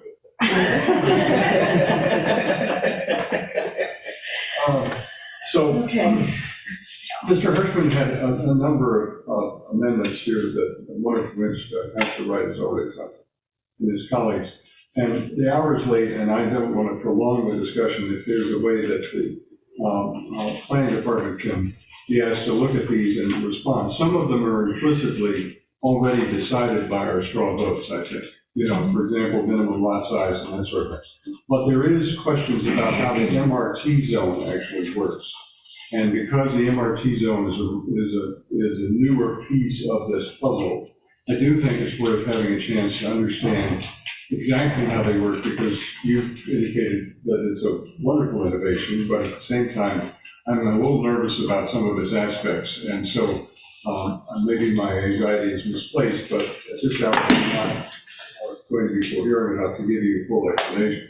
So what I'd like to do is to give this memo to the planning department. We have it. Yeah, they have it. Yeah. But I would like to have a conversation, well, not even a conversation, but just a chance for them to respond to this at the beginning of our next meeting, rather than try and do it at this hour, because I think it's not a responsible use of the committee's time. I do want to give Councilor Danberg a chance to talk about the Board 6 map change, because that's been raised by citizens. So that would be my suggestion. And if you want me to take it up tonight, I could go through these, but it's 10:25 and I think we may have to go to another meeting. I mean, it'd be awesome if we could say we can finish everything by 11 o'clock and vote this out, but I don't think that's gonna happen. 'Cause I Well, think we you all were really have planning to talk about more amendments next time anyway. but you were not. I certainly will, but I'm not hearing so much coming forward. so- No, that's the problem, and it's just late to get into the substance of this, and that's why. Okay, but I mean, so let me be clear, I have not, the only folks I heard from before the meeting were Ward 1 stuff that we dealt with tonight. I saw the Ward 6 request, but I'm not sure where that's going, but we will talk about it. And I know there's been some discussion in Auburndale about some requests made by businesses, but I don't think any amendments are coming forward from Ward 4 either. So is that correct, Councilor Princeton? At the beginning of the next time. Yeah. Yeah, I'm happy to convey what the request was, sort of in a similar vein to what President Albright said. I'm happy to convey that if folks want to, take it up, but I don't need to propose an amendment at this time. You're not wanting to propose an amendment, okay. Is it possible you'll be proposing an amendment in 2 weeks? Well, I suppose it's possible. What I think is that one parcel has been singled out and is treated. We treated one parcel differently in Auburndale than the parcels that are sort of in its row. I suspect that at council there will be a motion to bring all of those parcels down to VC2. But I would rather, if we're going to treat them uniformly, I'd rather see them all VC3. So I don't know if it'll be necessary. To take it up now, because there will be, you expect an amendment at council. Okay. All right. I mean, I'm happy to go through these, I just think that it's just a question of understanding the full scope of them, and I don't have the comparison document in front of me, that's part of the challenge. So I'll ask planning, I am aware that all of these are not worth discussing because we've already voted on it. I understand. So there's not too many left, but I do also know that Councilor Leary copied me on some, wanting some clarification on several of these items, which was already supplied by Mr. Linnell, so maybe it's not such a heavy lift to come back with some responses if requested for whatever other ones. Maybe we could just share what you already wrote with Councilor Baker. Provide responses. Yeah. In written form. Okay, why don't we do that? Okay, and there's some that are just like restoring a residential building, front entrance on residential. This is where it says residential on the ground floor fronting a public way, individual entrance is required. That was in the version 2, but not in version 3. Things like that are a little more detailed, but some of them are substantive that are really pieces of what we've already voted. And they may be appropriate for council, but I'd like to do as much of this work. Small stuff should happen here. Yeah. It should happen here. So, okay. So how about you you're interested in these, try to sort it out. We'll get you what's already been. So why don't I do this? I will communicate with Mr. Ethan, Mr. Lavelle, and Ms. Cara about these, and we'll try to have a conversation and figure out what has been voted, or, it may be a council framed amendment at the future, but at least understand where we are so we can clarify with this business in committee as much as possible. I'd rather come out with a report where we say, look, we took all of this, these issues are likely to come up, this is the way they're going to come up, but this is everything we've done, so that we don't absorb a lot of time on the floor on things that are not productive. That sounds good to me. I think last on this item is Councilor Danberg. Do you want to talk about what the Ward 6 MRT issue is and what you want to do about it? Yes, I'm happy to do that.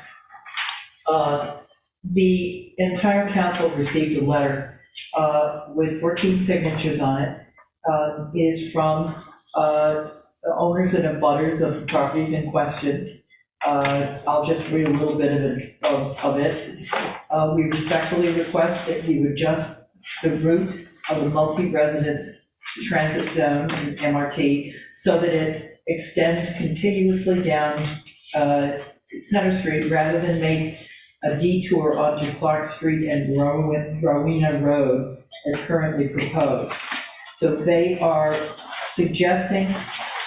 requesting actually, that the following 6 properties be removed from MRT. On Clark Street, numbers 2, 12, 15, 21, and 27, and on Rowena Road, 1 property number 96. Can we see that on a map? Yes, can we put that up? Sure. Zach?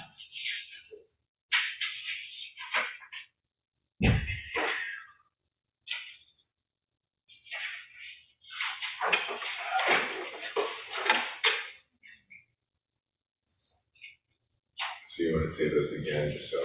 Okay, numbers 2, 12, 15, 21, 27 Clark, and Rowena, number 96. Can we look at that in the context Yeah, of I'd the like to zoning understand there? what the. Sure. Think about 1, 2, 3, 1, 2, 3. So they're all MRT now, They're They're all MRT. and they want them to be what? They want them to be removed. To be removed. Okay. Anybody want to speak to It was all this? single family. Are you proposing a motion?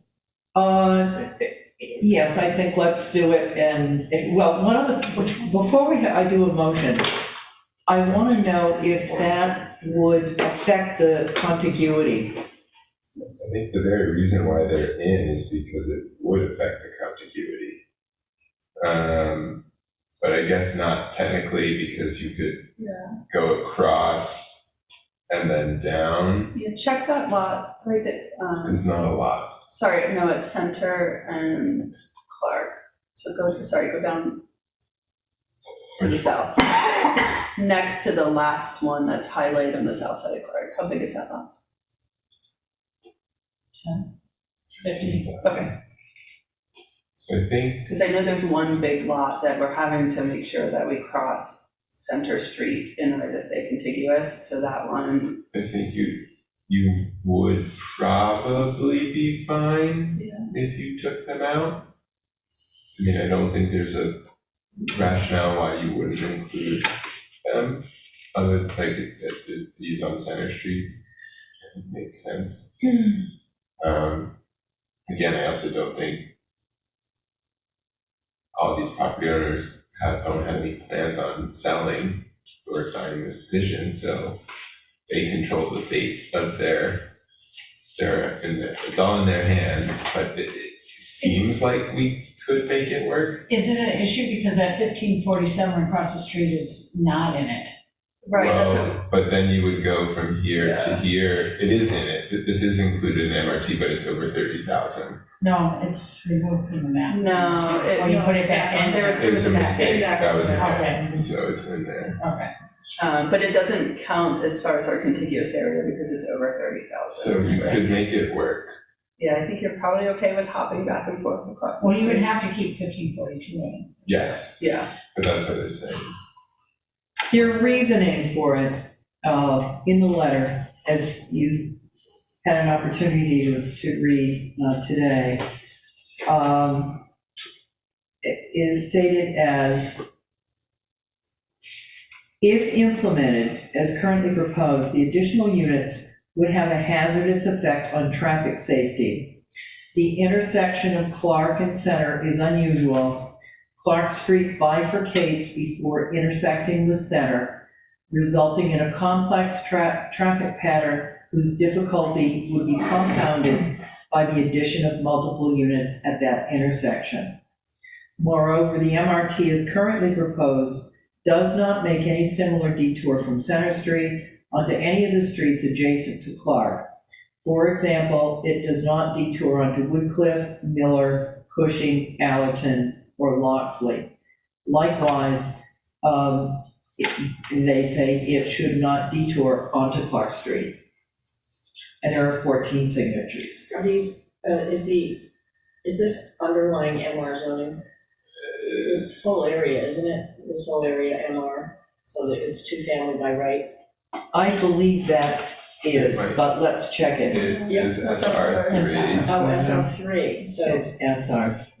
I think the reasoning for the quote unquote detour again was, I think, for contiguity, given this is not a parcel. I mean, again, it does seem like you could do it, but I think the initial pass was that this was appropriate and necessary for contiguity. yeah, this was essentially acting as the east side of Center Street. East side Correct. of Center Street. Yeah, it's an unusual configuration, though. If it's not necessary for continuity, I would support the recommendation, because I do understand that intersection has always been, and that's the one of the 2 streets in the city where we initially allowed speed They're bumps. still there. Because of that traffic difficulty. So it's not a way argument there. But do you have a motion? All right, I will put a motion on the table. We can vote on it. To accept the recommendation? I move that the, I want to quickly ask a question.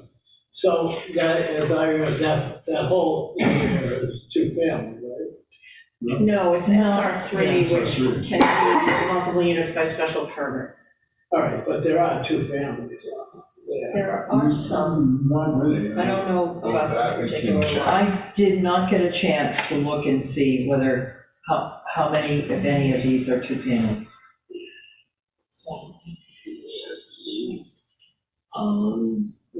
Does anybody else want to make a comment about The this? other one. Well, I'm gonna say a comment, I guess. There are 4 houses in a row where I live, my house, the next to it, and the 2 on the other side below that are all MR in the middle of an SR district. Because somehow when they did the map back in 1953, they came up Lowell and they spread it out to those 4 houses. And they're all single-family houses and they've been that way since 1924. So I don't know what the point of it. They're just worried that their houses are gonna turn over and become multi-residents, but it's Highly it's unlikely. not gonna happen. You know, but if it happens in the far future and it's an opportunity, I don't know, it just seems. I'm sorry, I think I'm not wanting to make these kinds of changes any further.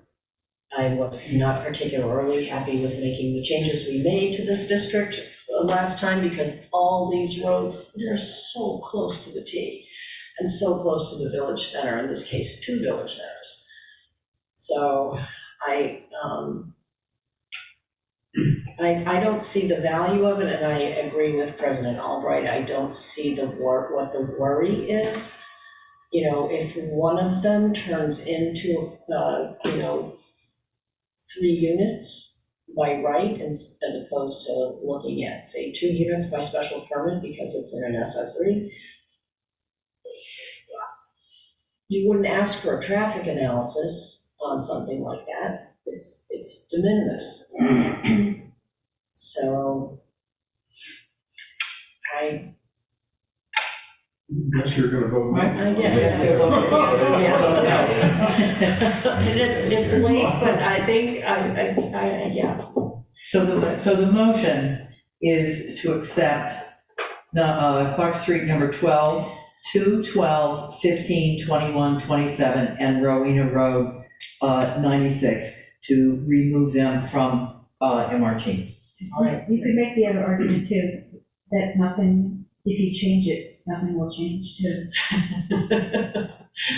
Well, I don't think that nothing will change. I think that it gives some future potential to an area that personally, I'd love to have another conversation next year, or the year after, that is about the value of the MRT. Possibly we're gonna refine it and make it even better, but it's offers a lot of opportunity, 2 places that are so close to our village centers. That's when I'm 95.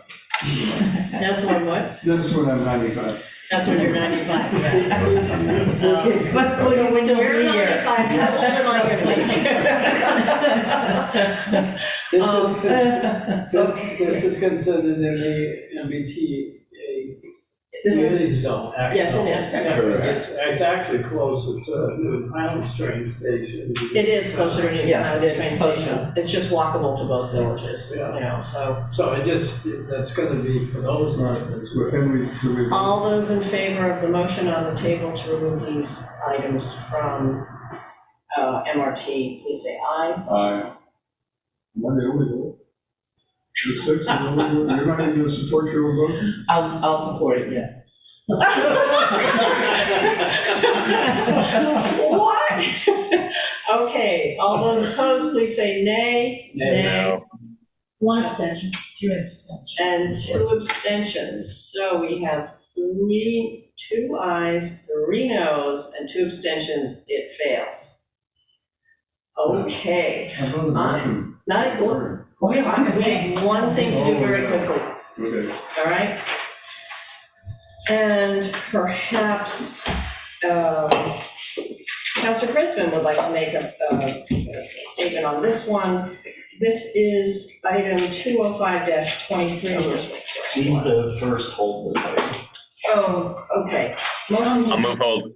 We have three motions to hold. All right, that's 38, 22, and 39, 22. All those in favor, please say aye. Aye. Okay. Item 205-23 is that petition to rezone lots on Charles Street, which we already held and closed a public hearing on, but it was sent to full council, sent back to committee, and to wait for the Ward 4 councilors to meet with residents, which they did. There's at least a couple residents who would like to speak to the item, but we are simply running out of time on this item, and so we need to move to reopen the public hearing, as I understand it. Re-advertise. And re-advertise the public hearing, so that it is not, what's the right For the phrase? 90 days, it'll expire on the zoning board. Go into effect. Yeah, it can't be, it dies after 90 days after the public hearing. Right. Unless you hold another public hearing. So we are moving to set another public hearing and assuming, and we will get this item out of committee to the full council at our next meeting. So the first meeting in November would be a good date for this. All agree? I'm happy to move to reopen the public hearing at the first meeting in November. Thank you. All in favor, please say aye. Aye. Aye. Ayes. Okay, unanimous. Thank you, Councilor Princeman. And when we need to hold the item, Councilor Princeman. Move to hold. All in favor, please say aye. Aye. Opposed, nays, unanimous. Thank you. Thank you, everyone. Thank you, Attorney Lee, for staying so late. I think you didn't hear that. But we will see you again in 2 weeks. I'm gonna see all of it.